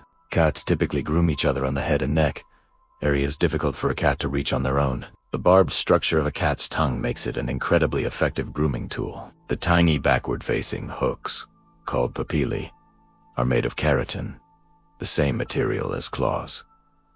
These papillae catch loose fur and debris, pulling them away from the skin. This is why cats often cough up hairballs, collections of fur they have ingested during grooming. Grooming distributes sebum, an oily substance produced by sebaceous glands, throughout the coat. This natural oil helps waterproof the fur, keeps skin healthy, and gives the coat its distinctive sheen. Cats who are ill, elderly, or obese may struggle to groom effectively, leading to dull, matted coats that can indicate health problems. The mystery of chirping. Some cats chirp at birds, a behavior linked to hunting excitement, and perhaps frustration. You are by the window with a cat, and outside a bird hops along a branch. The cat's body tightens with focus, muscles coiling. The tail tip may twitch rapidly, and then comes that strange sound, a quick chirp or chattering rattle that seems to come from deep in the throat. It is one of the most intriguing little noises cats make because it seems to spill out right at the edge of action, at the boundary between desire and inability. Many people think of it as frustration, like the cat cannot reach the target and is expressing disappointment. Others hear it as excitement, the mind running through a hunt that cannot happen, rehearsing movements that have no outlet. Some researchers and cat behaviorists suggest it could be tied to the rapid jaw movements used in a precise killing bite, almost like the body rehearsing the final moment of a successful hunt. Whatever the exact reason, and it may vary between individual cats, it is a moment when you can see the predator behind the pet very clearly. A silent room suddenly fills with wild intention, compressed into a tiny sound that feels half secret, half involuntary. The chirp reveals the cat's true nature, the hunter that lives just beneath the surface of domesticity. Not all cats chirp. Some remain completely silent while watching birds, their excitement visible only in body tension and dilated pupils. Others chirp frequently, almost conversationally, as if talking to the birds they are watching. This individual variation suggests the behavior may have a learned component, passed from mother to kittens or developed through individual experience. The physical mechanism of chirping appears to involve rapid opening and closing of the jaw while vocalizing, creating a staccato sound quite different from meowing or purring. The sound can vary in pitch and rhythm, with some cats producing very high-pitched chirps and others making lower, more rattling sounds. Interestingly, some cats also chirp at other moving objects besides birds. Insects, moving toys, even dust motes floating in sunlight can trigger this response. This suggests the chirp is tied more generally to prey drive and tracking behavior rather than being specific to birds, though birds seem to be the most reliable trigger. The behavior appears to be instinctive rather than learned,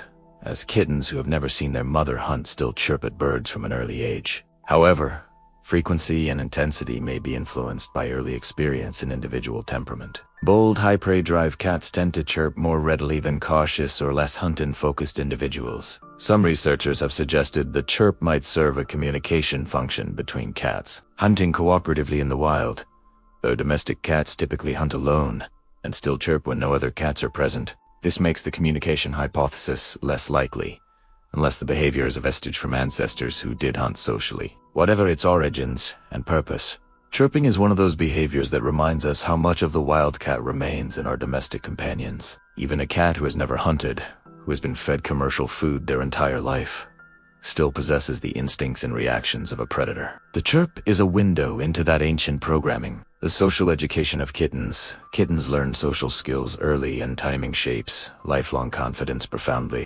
A kitten is not born knowing how to live with others, how to interpret signals, or how to modulate their own behavior. Early weeks are like a fast-moving school where every touch and reaction teaches something crucial about navigating the social world. Gentle handling by humans can help kittens become comfortable with human hands, voices, and daily household sounds. Play with littermates teaches bite control and boundaries, because a bite that hurts gets immediate feedback, often in the form of a yelp and the end of play. The kitten learns quickly what is too much, what crosses the line from play into pain. When those early lessons are missing or interrupted, some cats grow into adults who startle Iggly or struggle with new experiences, who never quite learn the social curriculum that shapes confident adaptably.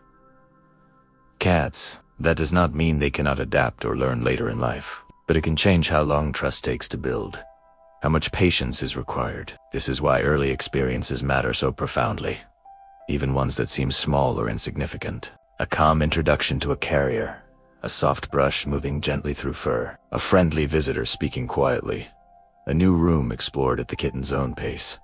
All these can become part of a cat's inner map of safety. Confidence is often built before a kitten is even fully grown. During those crucial weeks when the brain is most plastic and experiences leave deep impressions, the period between 2 and 7 weeks of age is particularly critical for socialization. During this window, kittens are naturally curious and resilient, more likely to approach new things than flee from them. Kittens who receive positive exposure to a variety of people, animals, sounds, and environments during this period typically develop into well-adjusted adults. They learn that new experiences can be safe and even enjoyable. Conversely, kittens who are isolated or have frightening experiences during this period may develop lasting fearfulness or aggression. The role of the mother cat during this period cannot be overstated. Kittens learn by watching her reactions to people, other animals, and environmental stimuli.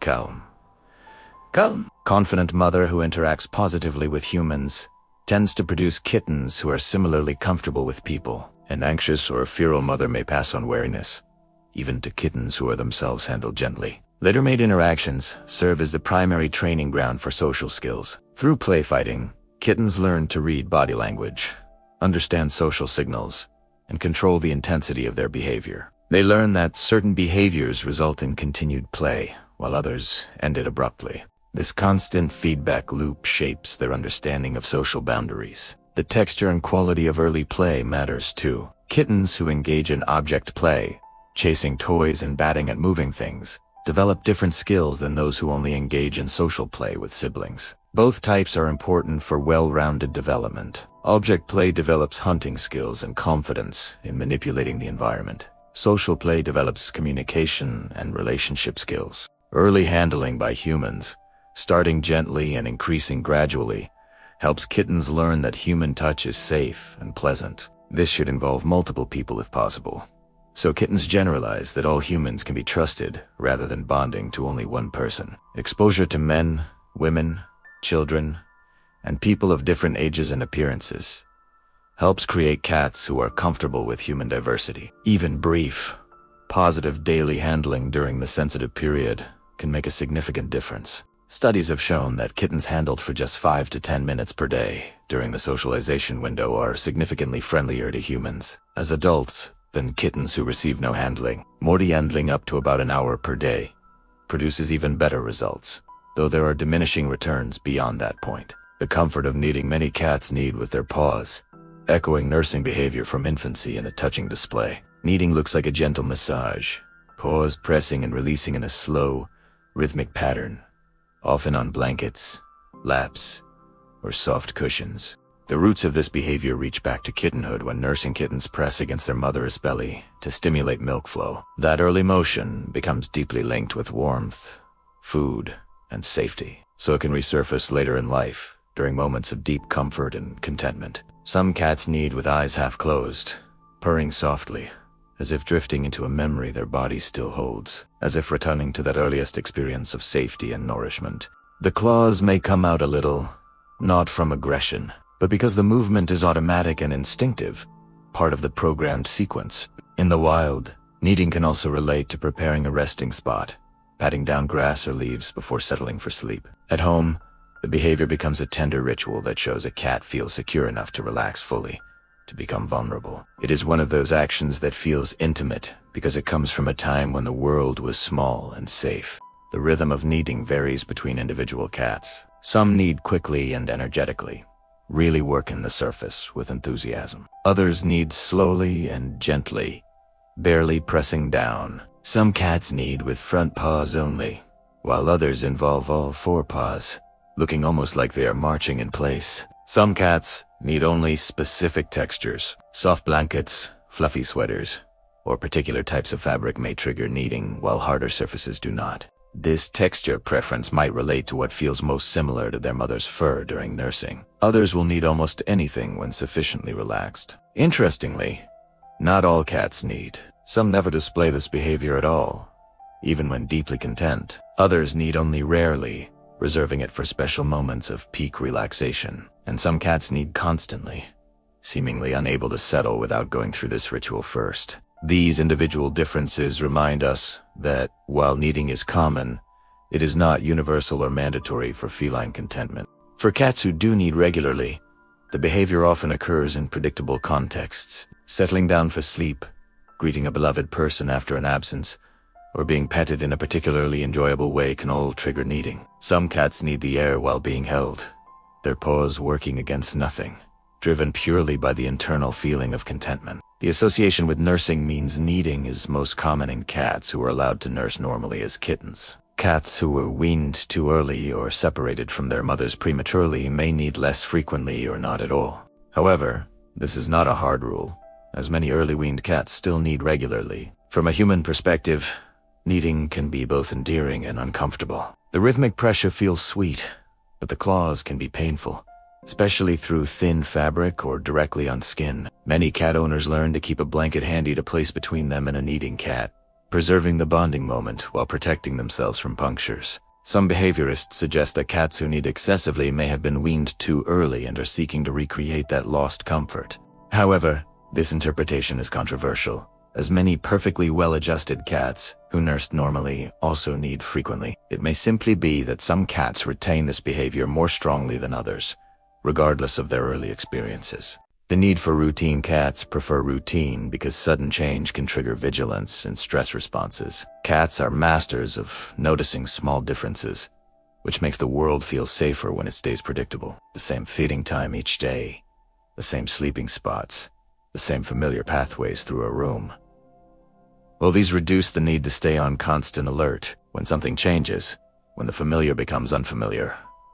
A moved couch, a new scent, a different person in the house, a loud suitcase appearing. The cat may switch into a cautious mode. You might see more hiding, more watching from a distance, more checking corners and smelling objects. This is not stubbornness or being difficult. It is a survival strategy deeply embedded in feline nature. In nature, change can mean danger, and cautious animals live longer, pass on their genes more successfully. The good news is that gentle consistency can rebuild calm over time, returning to familiar rhythms, offering predictable play sessions, and giving a cat control over distance and approach can help them adjust to necessary changes. Once a new routine forms, once the unfamiliar becomes familiar through repetition, many cats settle again, as if the world has become readable once more. Routine is not boredom to a cat. It is safety written into time, predictability that allows them to relax. The need for routine explains why some cats become noticeably stressed when their owners go on vacation. Even if a pet sitter maintains the same care schedule, the routine is disrupted by the absence of familiar people, and this creates uncertainty. Similarly, moving to a new home is one of the most stressful experiences for a cat. because every aspect of routine is disrupted simultaneously. The space is unfamiliar.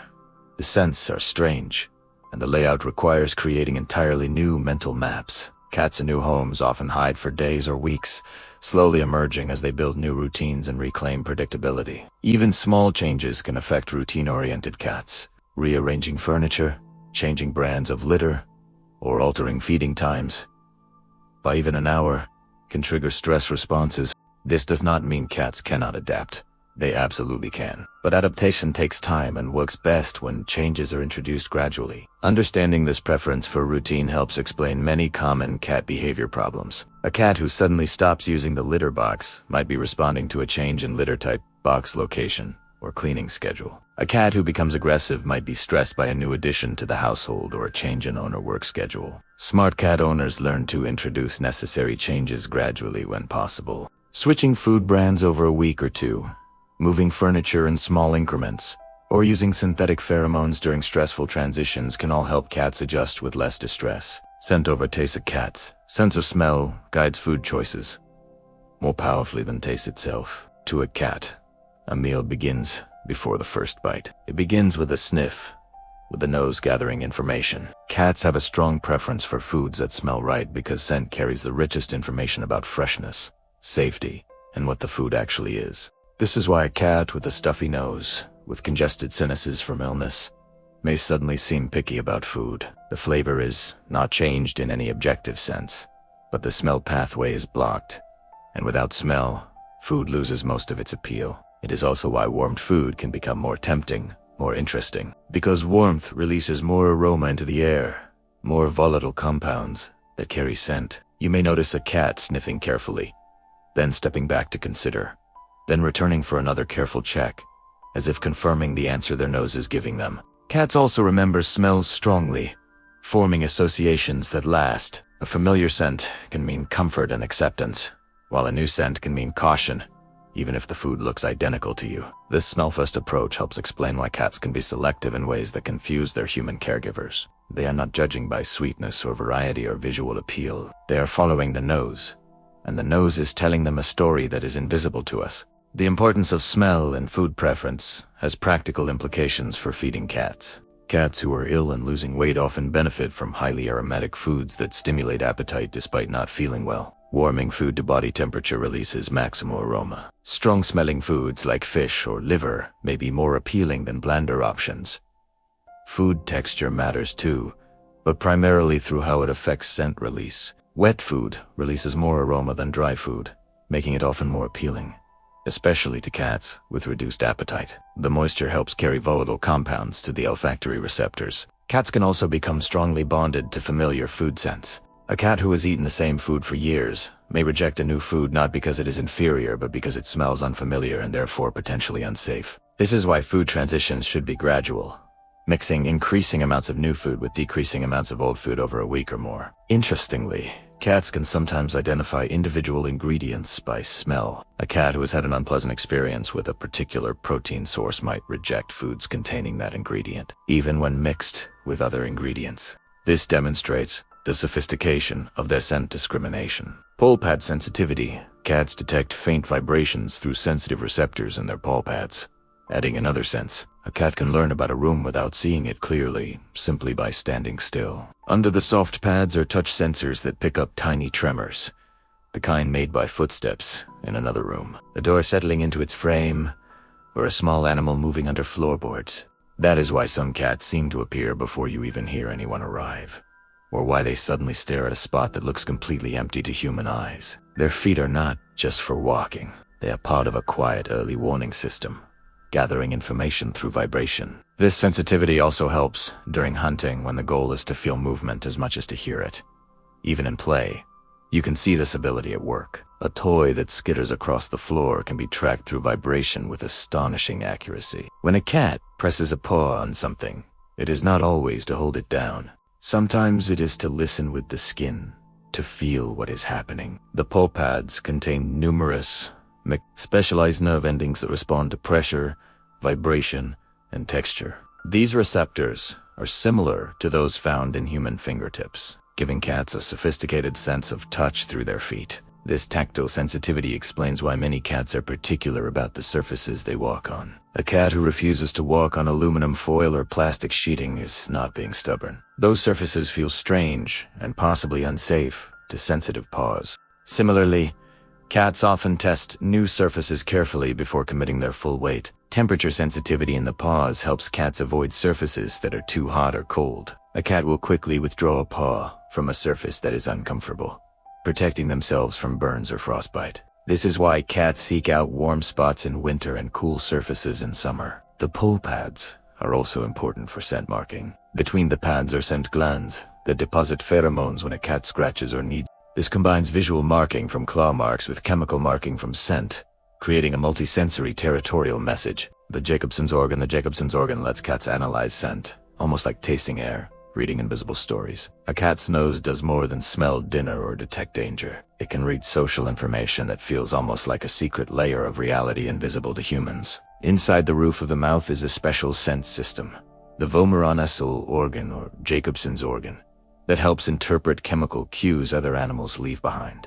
This is the kind of information that can tell a cat whether another creature was recently nearby, and whether that visitor felt calm, stressed, or ready to challenge. It is why a cat can become intensely focused on a single patch of carpet or sniff a doorway as if it holds important news. To us, there is nothing there, just an empty space. To the cat, it is a message board, a bulletin board of chemical information. This ability helps explain those moments when a cat seems to know what happened while you were away, or why a new object can feel suspicious, even if it looks completely harmless. Their world is not only what they see, it is what the air remembers.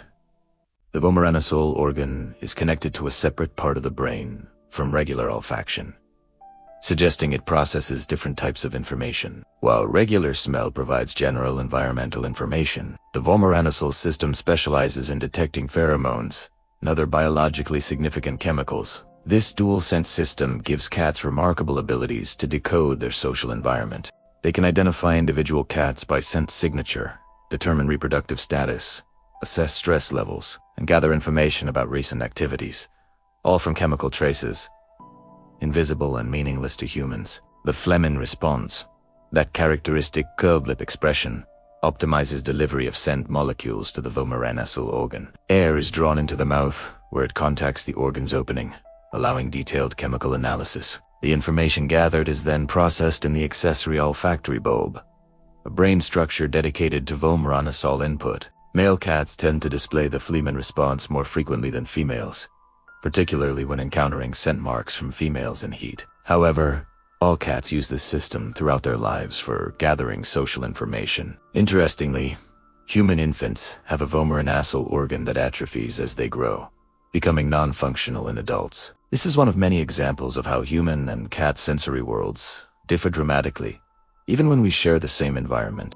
The need for routine. Cats prefer routine because sudden change can trigger vigilance and stress responses. Cats are masters of noticing small differences, which makes the world feel safer when it stays predictable. The same feeding time each day, the same sleeping spots, the same familiar pathways through a room. Well, these reduce the need to stay on constant alert when something changes, when the familiar becomes unfamiliar. A moved couch, a new scent, a different person in the house, a loud suitcase appearing. The cat may switch into a cautious mode. You might see more hiding, more watching from a distance, more checking corners and smelling objects. This is not stubbornness or being difficult. It is a survival strategy deeply embedded in feline nature. In nature, change can mean danger, and cautious animals live longer, pass on their genes more successfully. The good news is that gentle consistency can rebuild calm over time. Returning to familiar rhythms, offering predictable play sessions, and giving a cat control over distance and approach can help them adjust to necessary changes. Once a new routine forms, once the unfamiliar becomes familiar through repetition, many cats settle again, as if the world has become readable once more. Routine is not boredom to a cat. It is safety written into time, predictability that allows them to relax. The need for routine explains why some cats become noticeably stressed when their owners go on vacation.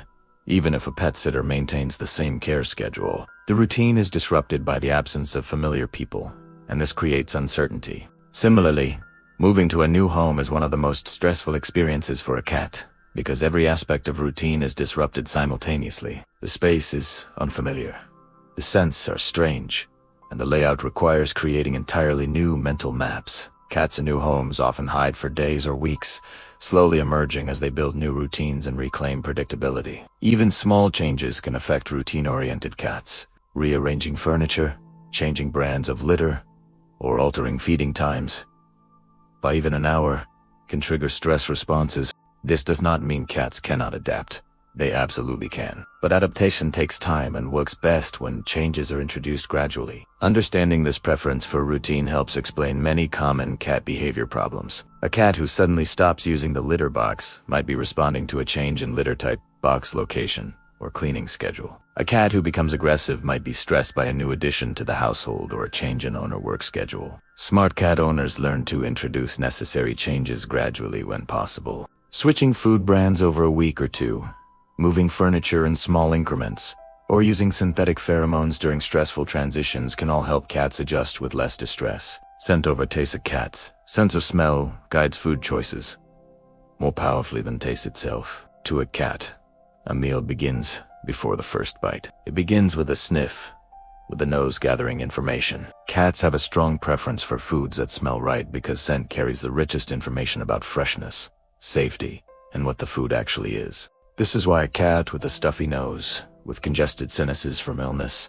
may suddenly seem picky about food. The flavor is not changed in any objective sense, but the smell pathway is blocked, and without smell, food loses most of its appeal. It is also why warmed food can become more tempting, more interesting, because warmth releases more aroma into the air, more volatile compounds that carry scent. You may notice a cat sniffing carefully, then stepping back to consider, then returning for another careful check, as if confirming the answer their nose is giving them. Cats also remember smells strongly, forming associations that last. A familiar scent can mean comfort and acceptance, while a new scent can mean caution, even if the food looks identical to you. This smell-first approach helps explain why cats can be selective in ways that confuse their human caregivers. They are not judging by sweetness or variety or visual appeal. They are following the nose, and the nose is telling them a story that is invisible to us.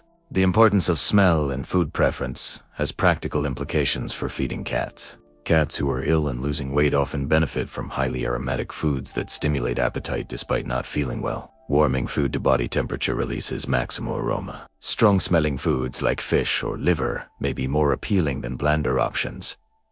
Food texture matters too, but primarily through how it affects scent release. Wet food releases more aroma than dry food, making it often more appealing, especially to cats with reduced appetite. The moisture helps carry volatile compounds to the olfactory receptors. Cats can also become strongly bonded to familiar food scents. A cat who has eaten the same food for years may reject a new food not because it is inferior but because it smells unfamiliar and therefore potentially unsafe. This is why food transitions should be gradual, mixing increasing amounts of new food with decreasing amounts of old food over a week or more. Interestingly, cats can sometimes identify individual ingredients by smell. A cat who has had an unpleasant experience with a particular protein source might reject foods containing that ingredient, even when mixed with other ingredients. This demonstrates the sophistication of their scent discrimination. Paw pad sensitivity. Cats detect faint vibrations through sensitive receptors in their paw pads. Adding another sense, a cat can learn about a room without seeing it clearly, simply by standing still. Under the soft pads are touch sensors that pick up tiny tremors, the kind made by footsteps in another room, a door settling into its frame, or a small animal moving under floorboards. That is why some cats seem to appear before you even hear anyone arrive, or why they suddenly stare at a spot that looks completely empty to human eyes. Their feet are not just for walking. They are part of a quiet early warning system, gathering information through vibration. This sensitivity also helps during hunting when the goal is to feel movement as much as to hear it. Even in play, you can see this ability at work. A toy that skitters across the floor can be tracked through vibration with astonishing accuracy. When a cat presses a paw on something, it is not always to hold it down. Sometimes it is to listen with the skin, to feel what is happening. The paw pads contain numerous specialized nerve endings that respond to pressure, vibration, and texture. These receptors are similar to those found in human fingertips. giving cats a sophisticated sense of touch through their feet. This tactile sensitivity explains why many cats are particular about the surfaces they walk on. A cat who refuses to walk on aluminum foil or plastic sheeting is not being stubborn. Those surfaces feel strange and possibly unsafe to sensitive paws. Similarly, cats often test new surfaces carefully before committing their full weight. Temperature sensitivity in the paws helps cats avoid surfaces that are too hot or cold. A cat will quickly withdraw a paw from a surface that is uncomfortable, protecting themselves from burns or frostbite. This is why cats seek out warm spots in winter and cool surfaces in summer. The pull pads are also important for scent marking. Between the pads are scent glands that deposit pheromones when a cat scratches or needs. This combines visual marking from claw marks with chemical marking from scent, creating a multisensory territorial message. The Jacobson's organ lets cats analyze scent, almost like tasting air, reading invisible stories. A cat's nose does more than smell dinner or detect danger. It can read social information that feels almost like a secret layer of reality invisible to humans. Inside the roof of the mouth is a special scent system, the vomeronasal organ or Jacobson's organ, that helps interpret chemical cues other animals leave behind. This is the kind of information that can tell a cat whether another creature was recently nearby, and whether that visitor felt calm, stressed, or ready to challenge. It is why a cat can become intensely focused on a single patch of carpet or sniff a doorway as if it holds important news. To us, there is nothing there, just an empty space. To the cat, it is a message board, a bulletin board of chemical information. This ability helps explain those moments when a cat seems to know what happened while you were away, or why a new object can feel suspicious, even if it looks completely harmless. Their world is not only what they see, it is what the air remembers.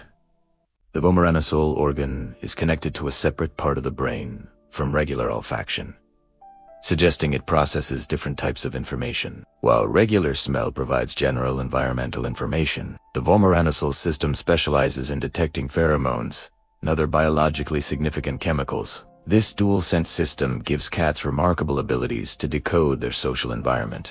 They can identify individual cats by scent signature, determine reproductive status, assess stress levels, and gather information about recent activities, all from chemical traces, invisible and meaningless to humans. The phlegm response, that characteristic curved lip expression, optimizes delivery of scent molecules to the vomeronasal organ. Air is drawn into the mouth, where it contacts the organ's opening, allowing detailed chemical analysis. The information gathered is then processed in the accessory olfactory bulb, a brain structure dedicated to vomeronasal input. Male cats tend to display the phlegm response more frequently than females, particularly when encountering scent marks from females in heat. However, all cats use this system throughout their lives for gathering social information. Interestingly, human infants have a vomeronasal organ that atrophies as they grow, becoming non-functional in adults. This is one of many examples of how human and cat sensory worlds differ dramatically,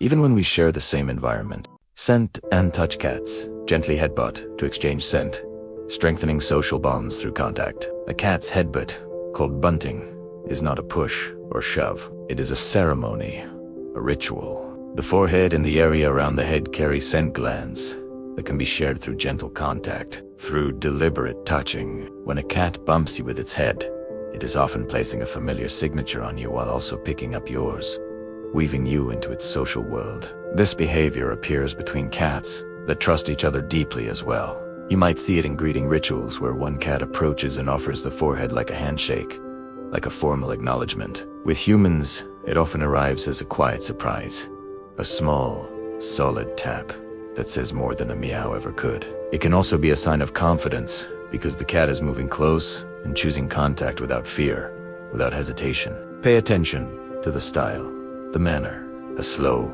deliberate headbutt usually signals affection and calm. In that small movement, the cat is not only saying hello, it is reaffirming belonging, reaffirming connection. It is the way a family might touch shoulders as they pass, acknowledging presence and relationship. The scent exchange that occurs during bunting serves multiple functions. It creates a shared scent profile that identifies individuals as part of the same social group. It marks the recipient as familiar and safe, and it provides comfort through the physical and chemical connection. Cats who live together and bunt each other regularly develop a colony scent, a blend of individual scents that marks them as belonging to the same social unit. This shared scent reduces tension and promotes harmony by blurring the boundaries between individuals. Bunting is typically initiated by the more confident or socially dominant cat. Tog in well-bonded pairs, it may flow both directions equally. The recipient typically responds by remaining still and accepting the contact, or by bunting back, creating a mutual exchange. Humans can encourage bunting by positioning themselves at the cat's level, remaining still and calm, and allowing the cat to initiate contact. Forcing a cat's head against yours may be interpreted as aggression rather than affection. The key is letting the cat control the interaction. Genetics and color black fur can be linked to genes that also influence immunity in fascinating ways. A black-coated cat can carry more than a striking look, more than simple aesthetics. In several species, including domestic cats and their wild relatives, the genetics tied to dark pigmentation can overlap with pathways involved in immune function, creating unexpected connections. That does not mean every black cat is healthy or more resistant to disease, but it does mean evolution sometimes bundles traits together in surprising ways. Imagine a population living with heavy disease pressure, with constant pathogen exposure. A gene variant that deepens coat color might hitchhike with changes that help resist certain infections. And over time, through generations, that darker look becomes more common in the population. This idea is studied in different cat populations around the world, and it reminds us that color is not only cosmetic, not merely decorative.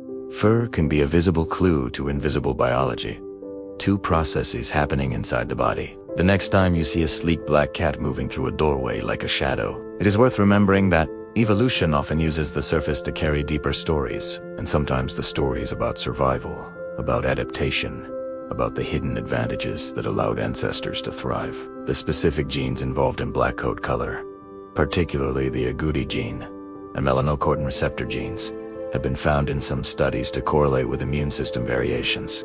While the research is ongoing and not conclusive, it suggests interesting possibilities about how pigmentation and immunity might be linked at the molecular level. Black cats have also been subject to human cultural beliefs, both positive and negative. In some cultures, they are considered lucky, in others unlucky. These superstitions have affected their treatment throughout history and even today can influence adoption rates at shelters. From a practical standpoint, black cats can be harder to photograph well, making them less likely to be noticed in online adoption listings. This has led to efforts to promote black cat adoption specifically, highlighting their unique beauty and dispelling superstitions. White cats, with blue eyes, face a higher chance of deafness due to genetic connections. Some of the most visually dramatic cats, those with pure white coats paired with brilliant blue eyes, carry a hidden risk that surprises many people. In many cases, the genetics that create that brilliant white coloring can also affect the development of the inner ear during fetal development. The result can be partial or complete deafness, sometimes in one ear, sometimes both. This is not connected to intelligence, personality, or overall health. It is simply a developmental consequence of the genes affecting pigmentation. It can shape how a cat experiences the world, though, creating a life built primarily on visual, tactile, and scent information. Deaf cats often become experts at reading vibrations, at following routines, at interpreting visual cues from humans. They may startle more easily when touched unexpectedly simply because they cannot hear approach, cannot hear warning sounds. Many owners learn to communicate with light taps, hand signals, or gentle stomps on the floor to announce presence. It is a beautiful example of adaptation, of reciprocity. A cat can lose one sense and still thrive, still build a rich life from the senses that remain, often forming very attentive bonds with the people who learn its language. The connection between white coat, blue eyes, and deafness is related to the gene that produces white fur by suppressing other color genes. This same gene can interfere with the development of the cochlea, the spiral structure in the inner ear that converts sound vibrations into neural signals. If this structure does not develop properly, hearing is impaired or absent. Not all white cats are deaf. Those with odd-colored eyes, one blue and one another color, may be deaf only on the side with the blue eye. White cats with eyes of other colors, green or gold, have much lower rates of deafness because the gene affecting their coat color works differently. Deaf cats can live happy, full lives with appropriate accommodations. They should be kept indoors for safety since they cannot hear approaching cars or predators. Communication should rely on visual signals and vibration, and care should be taken not to startle them since they cannot hear you approaching. The calico pattern, calico and tortoiseshell coats usually appear in females due to chromosome genetics. A calico or tortoiseshell coat looks like living artwork, like painting created by chance. Patches of color arranged as if painted randomly, creating unique patterns never exactly repeated. The reason is partly chance and partly chromosomes, partly biology. The genes for orange and black coat color sit on the X chromosome, and females typically have 2 X chromosomes, while males have only 1. Early in development, early in the forming embryo, each cell chooses 1 X chromosome to use actively and the other is mostly silenced, shut down. That choice happens in different cells across the developing body, creating a mosaic, a patchwork. One region grows orange fur, another grows black, and the pattern becomes a permanent map of early embryonic decisions, of which cells activated which X chromosome. Male cats usually have only 1 X chromosome, so they typically cannot form the same patchwork, though rare genetic combinations can occur. When you look at a calico, you are seeing genetics made visible, a biography written in fur. It is one of the clearest examples of how a simple rule inside cells can produce something endlessly unique on the outside, something beautiful and unrepeatable. The white spotting often seen in calico cats comes from a separate gene that prevents pigment from developing in certain areas. This adds another layer of variability to the already complex pattern, ensuring that even related calico cats look distinctly different. Male calicos are extremely rare, occurring in perhaps 1 in 3,000 calico cats. These males typically have an XXY chromosome configuration, a genetic anomaly called Klinefelter syndrome. These males are almost always sterile and may have health issues related to the chromosomal abnormality. The terms calico and tortoiseshell describe different pattern distributions. Tortoiseshell cats have the orange and black colors thoroughly mixed and brindled throughout the coat. Calico cats have distinct patches of solid colors separated by white. Both result from the same X inactivation process, but with different modifier genes affecting how the colors are distributed. These patterns are among the most visually striking in the cat world. Each cat truly one of a kind. Even cloning a calico would not reproduce the exact same pattern, since X inactivation is random and would occur differently in a clone. Unique physical traits. Some cats have extra toes called polydactyly, common in port towns historically. A polydactyl cat can look as if it is wearing mittens, with paws that are wider and more substantial than normal. Extra toes can create sturdy, impressive paws that many people find charming. The trait has a famous history tied to ships and coastal communities. Sailors often welcomed cats aboard to control rodents during long voyages, and polydactyl cats were sometimes especially favored because their broad paws seemed to offer better balance on moving decks, on pitching ships. Over time, as ships moved between ports, cats traveled too, and the genes spread through coastal populations. In some harbor towns, the trait became unusually common, turning a random mutation into a recognizable local characteristic. The extra toes can also give some cats surprising dexterity, like a stronger grip on toys or an easier time climbing, navigating vertical spaces. Not every polydactyl cat has the same paw shape, and responsible care includes checking claws that may grow in unusual angles. Still, it is a delightful reminder that history travels on 4 feet, and sometimes it leaves footprints with 1 extra toe. The genetic mutation causing polydactyly is a dominant trait, meaning only one parent needs to carry it for offspring to potentially express it. This is why it can become established quickly in a population. The extra toes can appear on front paws only, bike paws only, or all 4 paws. The number of extra toes varies from 1 to several additional digits. The record is a cat with 28 toes total, though most polydactyl cats have just 1 or 2 extra per paw. Ernest Hemingway was famously fond of polydactyl cats, and the Hemingway Home and Museum in Key West, Florida now houses around 50 cats, many descendants of Hemingway's original cat. These Hemingway cats have become tourist attractions in their own right. While polydactyly is generally harmless, the extra toes can sometimes develop at awkward angles, making claw trimming more important to prevent nails from growing into paw pads. Regular veterinary checkups ensure any structural problems are caught early. Hairless cat breeds still sweat, needing warmth and careful skincare for health. A hairless cat feels like warm suede against your hand, smooth and soft, But that softness comes with different needs than a furry coat provides. Without a layer of fur to absorb oils and protect the skin, natural secretions can build up more visibly. So gentle bathing or wiping becomes part of healthy, regular care. These cats can also lose heat quickly, more quickly than their furred cousins. A sunny window can be bliss, absolute comfort, while a chilly room can be genuinely uncomfortable, even distressing. So warmth matters more than most people expect when they first encounter these breeds. Some wear soft sweaters, not as costumes, but as practical insulation against cold. Hairlessness does not mean hypoallergenic either, which surprises many people, because many allergies relate to skin proteins rather than fur itself. Living with a hairless cat often feels like living with a tiny, affectionate radiator that needs a little more thoughtful maintenance.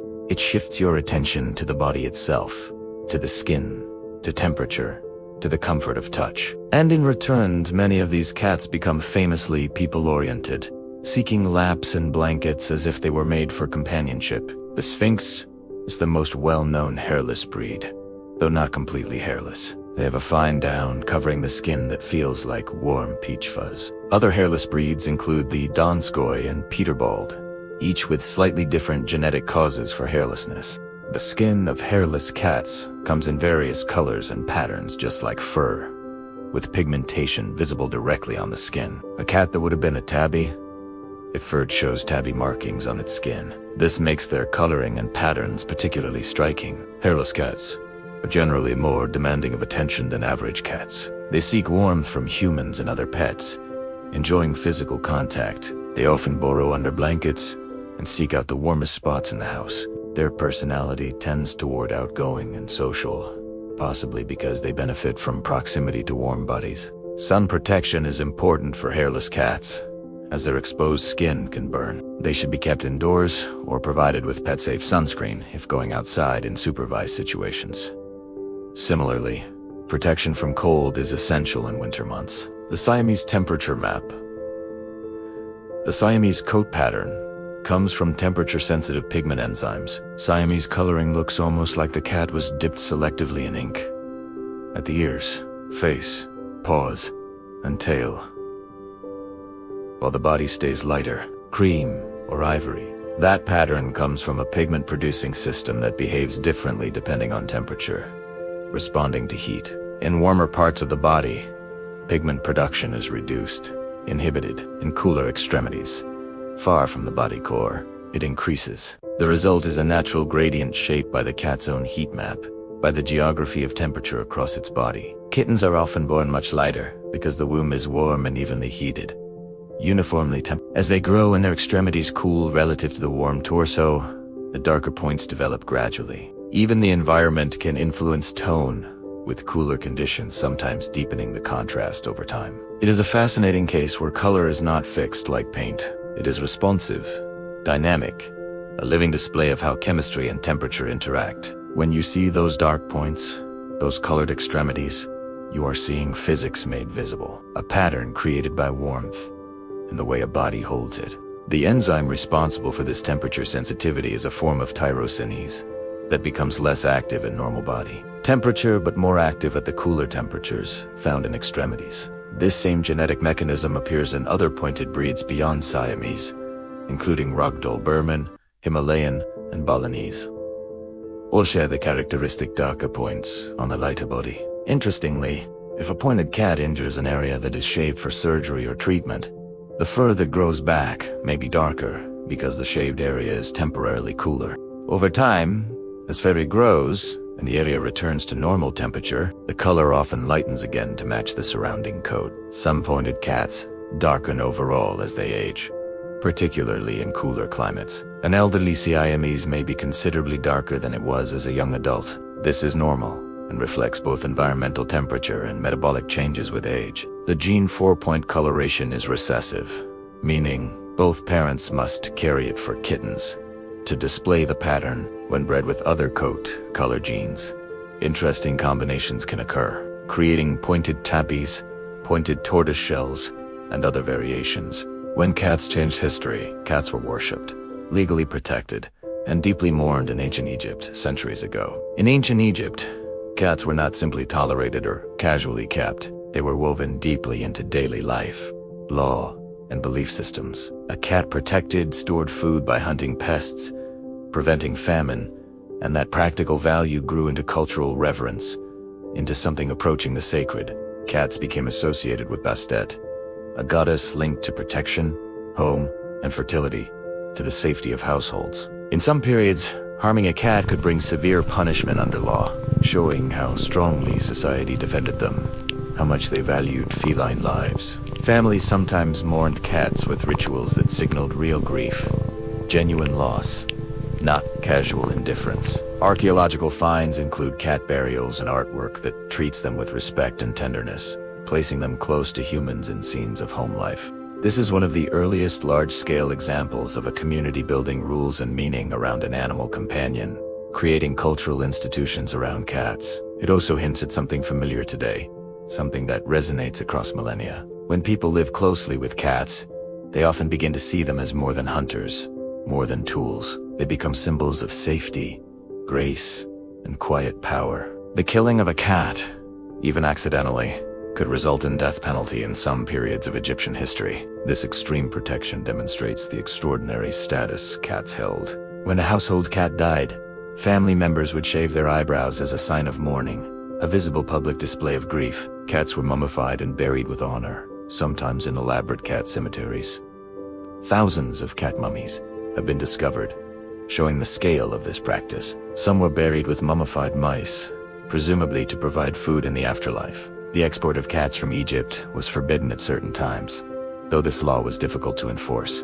Phoenician traders are believed to have smuggled cats out of Egypt, spreading them around the Mediterranean and eventually throughout Europe. The reverence for cats in Egypt influenced other cultures that came into contact with Egyptian civilization. The special status of cats radiated outward, affecting how neighboring societies viewed and treated these animals. The journey on ships. Cats traveled on ships to protect food stores from rats across oceans. A ship is a floating pantry, a wooden vessel carrying all the food and supplies a crew needs for weeks or months at sea. And for centuries, it was also a floating invitation to rats, to rodents who could devastate provisions. Where grain, dried meat, and supplies went, rodents inevitably followed, chewing through stores and spreading illness. Cats became valued crew members because they were quiet, self-driven hunters who could patrol the lower decks without being asked, without needing direction. Imagine the dim hold of a wooden ship, creaking timbers, swaying with waves, rope creaking above, and somewhere in the dark, a cat listening for the smallest scrape, the tiniest movement. Sailors often spoke of ship cats with affection and superstition, believing a good hunter brought luck and calmer voyages, safer passage. As ships crossed oceans, cats crossed with them, stepping onto docks in unfamiliar ports, sometimes staying, sometimes continuing the voyage, and changing local cat populations over time through their presence and offspring. A house cat today carries echoes of that wandering, not just as a companion, but as a worker with a job that mattered, a role that was essential. In the long history of global trade, some of the most important protection came on for paws, silently moving through cargo holds. One famous cat survived multiple shipwrecks, becoming a sailor legend and a symbol of feline resilience. There is a wartime story that keeps resurfacing because it sounds impossible, almost too remarkable to believe. A ship goes down in combat or storm. The sea is chaos, debris everywhere, and somehow a cat is found alive among debris and survivors. Then it happens again on another vessel, and again, until the animal becomes a symbol of strange resilience, of improbable survival. The best-known version is often told as the tale of Unsinkable Sam, a ship's cat said to have survived several sinkings during the Second World War, serving on German and British ships that met disaster. Details vary depending on who tells it, and that uncertainty is part of what makes it feel like legend, like folklore. But the enduring point is clear and factual. Ship cats were real, documented, valued. They lived alongside crews in dangerous conditions, and they sometimes survived events no one expected, showing remarkable tenacity. A cat can cling, float, and endure in ways that surprise us, in ways that defy easy explanation. And sailors have always noticed that toughness, that resilience. Even if you treat the story gently, as history mixed with myth, it reveals something true about our relationship with cats. We remember them, we celebrate them, and we make meaning from their survival. Cats in modern science. The first cloned pet was a cat, raising ethical questions about genetics.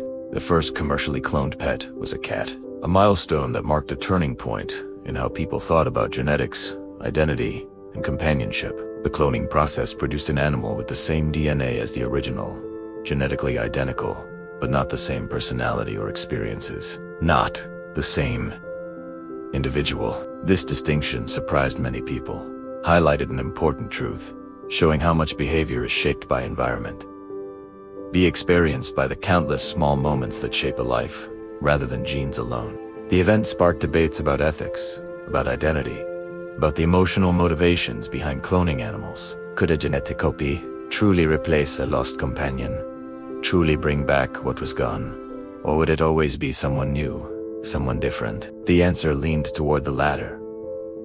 Toward difference, while the science demonstrated technical possibility, showed what could be done, it also revealed limits, showed what could not be done. A cat is not just its genome, not just a genetic code. It is a lifetime of learning, of habits, of relationships built over time. The cloning milestone made that truth clearer, more visible, showing that individuality cannot be duplicated, even when the blueprint is exactly the same. Cats help scientists map how the brain processes vision in groundbreaking research. Cats have played a key role in understanding how visual information is organized in the brain, how the mind builds pictures from light. Their visual system, particularly in the cortex, proved useful for studying how neurons respond to edges, movement, and orientation. Research involving cats helped scientists discover that the brain processes visual scenes in structured layers rather than as a single image. That vision is constructed through stages. These findings shaped modern neuroscience and influenced how vision is understood across species, including humans. The choice of cats was not accidental or arbitrary. Their visual acuity and well-defined neural responses made patterns easier to observe, made the underlying structure visible. While the research itself belongs to the past, belongs to history, its impact remains present in fields like medicine and artificial intelligence. It is striking to realize that the way we understand seeing, something we do constantly without thinking, was clarified in part by studying how cats interpret the world through their eyes, through their remarkable vision. The closing piece, as we come to the end of our long, gentle journey through the quiet world of cats, through their history and biology, through their senses and behaviors, you may notice something shifting inside you, something softening. We have wandered together from ancient partnerships to modern homes, from the structure of their eyes to the language of their tails, from the way they mark territory to the way they show affection. We have seen them as hunters shaped by millions of years of evolution, as companions who chose to live beside us, and as creatures carrying ancient instincts beneath soft fur and gentle purrs. Each detail we discovered revealed something extraordinary, hiding in plain sight. Something wonderful about these remarkable animals. Cats live at their own pace, moving through the world on their own terms. They pause. They watch. They choose stillness when the world feels loud. There is something deeply soothing in that way of being. Something we can learn from simply by observing. A reminder that not everything needs to rush forward. That some things can simply be, can simply exist in calm presence. The mystery remains even after all we have learned. Cats are both completely known and entirely unknowable. We can study their biology, map their senses, trace their history, understand their behavior. Yet something essential remains just out of reach, something ineffable. That quality that makes a cat, that presence that cannot quite be captured in words or explained through science alone. Perhaps that mystery is part of why we love them so deeply. They live beside us, but remain themselves, unchanged, uncompromised by domestication. They accept our care, but not our control. They offer affection on their own terms, making those moments of connection feel earned rather than guaranteed, feel precious rather than common. In a world where so much is explained and categorized, where everything seems to have an answer, cats remind us that some things are better experienced than understood, better felt than analyzed. If your eyes are feeling heavy now, that is perfectly okay, perfectly natural. Let your shoulders soften and drop away from your ears. Let your breathing find its own slow rhythm, its own gentle pace. Allow the thoughts sparked by curiosity tonight to drift gently away, like paw prints fading in fresh snow, like memories becoming dreams. There's nothing left to understand, nothing more you need to know. The night can hold the rest. The questions can wait. The wonder will be there tomorrow, patient as a cat in a sunbeam, waiting for you to return. Imagine now that you are resting in a quiet room, and a cat has settled nearby. You can feel the subtle warmth of its presence, hear the gentle rumble of purring. The sound creates a peaceful vibration in the air, a rhythm that matches your slowing breath. The world outside fades. The day releases its hold, and you are left with only this moment, this softness, this calm. If you have enjoyed this gentle exploration, you are always welcome to like or subscribe or share a quiet thought below. And if you are still awake and curious, there is another peaceful journey waiting on your screen, ready whenever you are. But for now, there is nothing left to do. Let the images fade like morning mist. Let the sounds soften into silence. And let yourself rest deeply, knowing you can return to wonder another time, in another moment, when you are ready. Sleep well, and good night.